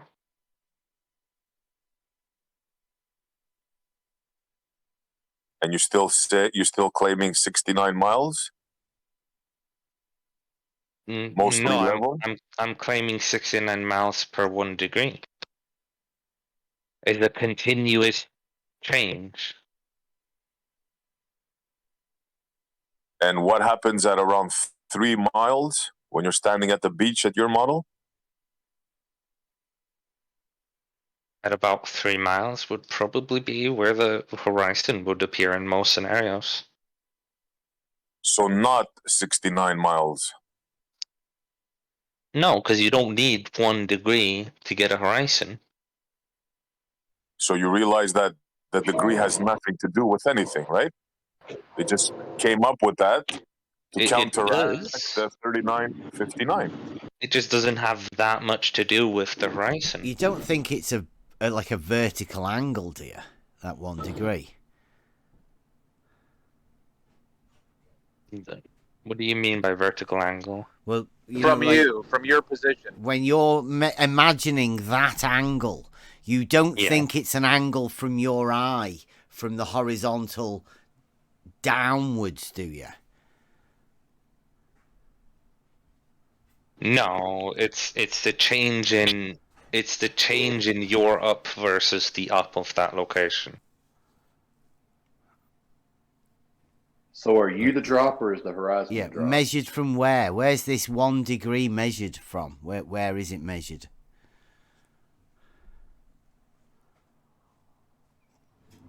Well, it would be the difference in the horizontals, or the difference in the verticals, the difference in 2 lines that are established the same way. I don't know yet. Sounds confused. The difference in the horizontals? Yes. So it would be the difference in the horizontals, different in the plumb lines, different in the verticals. All lines would have a 1 degree difference at 69 miles. It's like all of your lines, your plumb, your horizontal, your vertical, all of these lines have been shifted by 1 degree when you've moved 69 miles. That's what I still feel like I still feel like we're letting you off the hook on local level. I agree. I don't want to push too much, but yeah, you really haven't answered that, bro. Well, it has to do with the same thing. Is if your vectors change, if your horizontal, your vertical, your plumb, if they all change, they don't continuously, do they? No, but if they do, then there would be such a thing as local level. Like the logic is, if the Earth is a spherical object, then the surface of liquid water must curve. Right? And Yes. a water level is a tool for establishing a horizontal. So are you saying that horizontal curves? Or if that horizontal curves? Within the logical argument that you've come back with a rebuttal with. No, so what I would say then is that that horizontal deviates from the true horizon, true horizontal by 1 degree for every 69 miles. Okay, again, so your local, again, so we're having to split hairs with, right? No, wait a minute. No, there is an easy one in here. It deviates 1 degree from horizontal whilst being horizontal. That you are measuring the deviance of 1 degree from. Right? Is that what you're saying? Yeah, so the horizontal plane that you've created will deviate by 1 degree for every 69 miles from the true horizontal. And when I say the true horizontal, I mean that like the tangential to the plane, to what you're standing on. What? What? I mean, the term you're looking for is bendizontal. Yeah, I think that's what he... Yeah, it's a really weird concept that you've got there, mate. How can you have a deviance of the horizontal from the horizontal? And then call one a true horizontal? I mean, which... Okay. Let's say we have a plumb bob at one... like right now, we have a plumb bob. And we have one side of the water level. And then you have the other side of the water level 69 miles somehow, just for the ease of the numbers. Then you would see that the horizontal that has been drawn out by the water level would only be 89 degrees off the plumb. It wouldn't be the expected 90 degrees off the plumb. That's where that deviation of true horizontal. But horizontal and vertical are perpendicular, right? Yes, the true. They are 90 horizontal. degrees. So that would sort of say that they cannot be at 89 degrees because that sounds ridiculous. Yeah, and that's why I'm saying that water level doesn't establish the true horizontal, but it's established very close to it because we don't use it over 69 miles. But you're also saying impossible happens because you say it has to. No, I'm saying that what you've established isn't the true horizontal. It is simply an approximation. But everywhere horizontal is perpendicular to vertical, apart from when you imagine 69 miles. Yeah. Then and it's so what not that quite means, perpendicular to each other. And so what that means is that the horizontal you're establishing with the water level isn't always the true horizontal. Yeah. Somebody once said,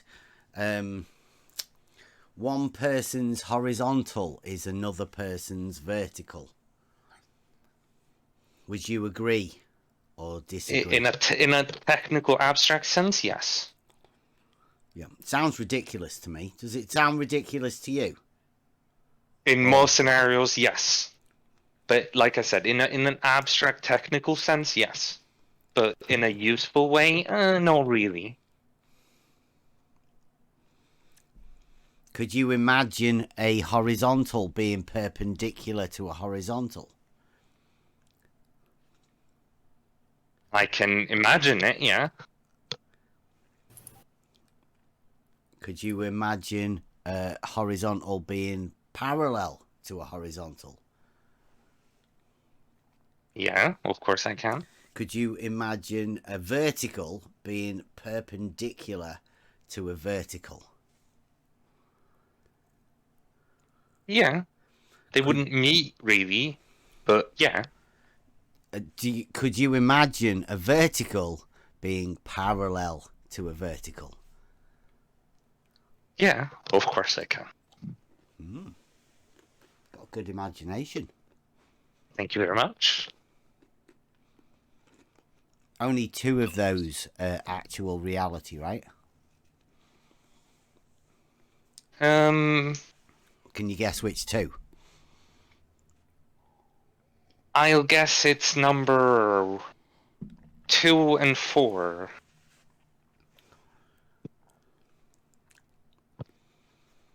What number they were at, and which ones are those? It's the ones that you guys would agree with, the flat Earth related ones. Oh, the ones you've looked over differential leveling, right? And how that works. Does that have parallel horizontals? Yes. Okay, so that's the one that's true, right? In reality, because the surveyors definitely work in reality, and they definitely work with parallel horizontals, don't they, for differential leveling? Yeah. And the only other one, well, actually, the consequent of horizontals being parallel means that all perpendiculars to a plane would be parallel. And everybody knows perpendicular to a horizontal plane is vertical. So geometrically, verticals are parallel. Shock. Big shock.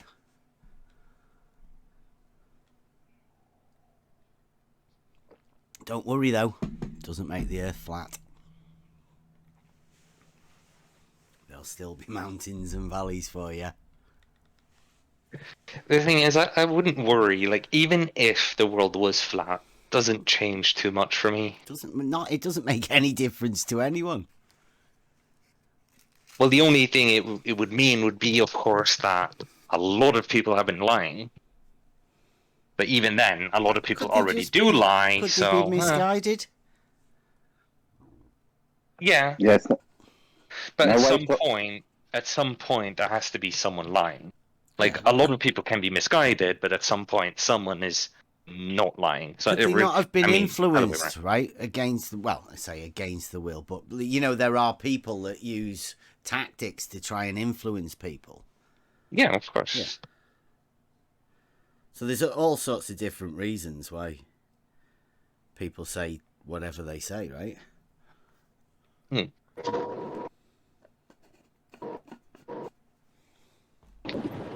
What about the philosophical implications of living in what amounts to a big terrarium? Good question. That would indicate a creator. It'd still be putting a hole to it, wouldn't you? And I think that'd be foolish.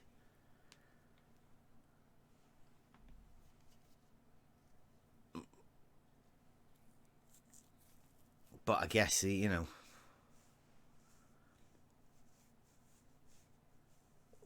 Well, yeah, like, I definitely more, what's the word, like, more convinced or like more propelled to believe in a creator if the Earth was actually flat. It's not. You'd be more inclined to believe in a creator if the Earth was flat? Is that what you said? Essentially, yeah, that's what I'm trying to say. What was easier for the creator to make it flat? No, or but illogical? It would have more. It would be more logically sound of an argument. I agree, yeah. It would be more logically sound if you made the surface level, if you placed water upon it. Yeah, I agree with you.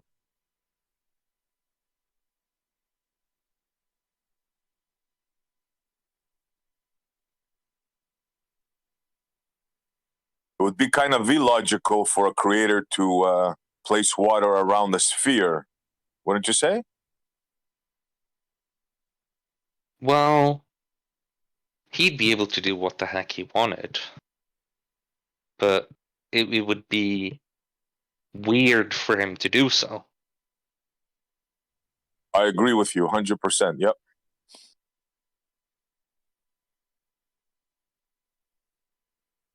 So we live in like a weird, they tell us the place we live is kind of weird. I agree with you. Yeah. Doesn't make sense in many physical ways.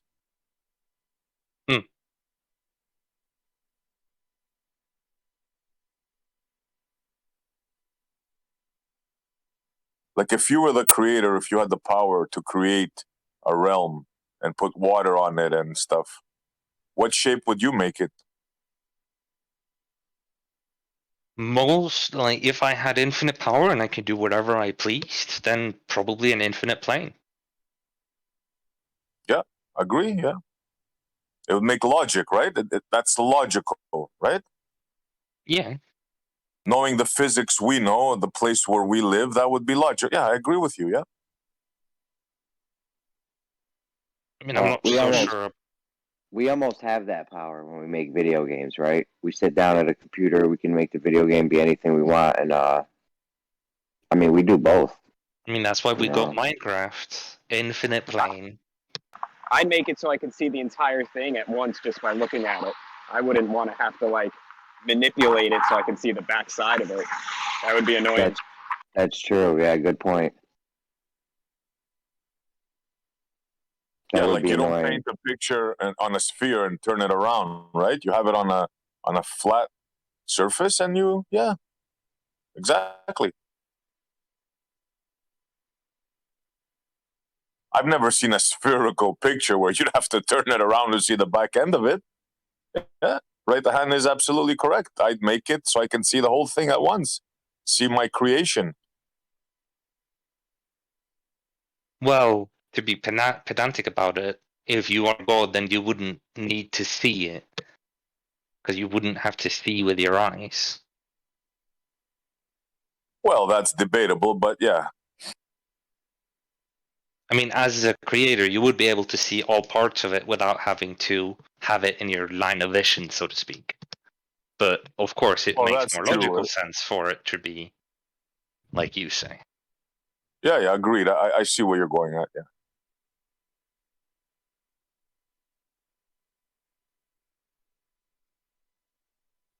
So you're getting into the logic step by step, bro. This is how it's done. Take your time, forget what the bull that you've been told, and think of things logically in your own way. Don't let anybody convince you one way or the other. Especially not us. Yo, if they gave you both sides in school and presented it as a coherent argument like we can do, and we're not even anybody special. I used to be a janitor, SE's a fucking dock worker. I don't know what we're not like the high ranked people. But if they had presented this in a coherent manner in school alongside with a globe, there'd be a lot more fucking I bet you more than half of the people would be flat earthers. Yeah, I mean, I don't know if I'll agree with half, but I would, of course, agree that there would be more flat earthers, of course. More than half. Yeah, I'm not so confident about that, but definitely more than we have right now. If you enjoyed the content, please support On the Level and future projects. Membership subscriptions available now, or come and get involved at Next Level Discord server. Thank you.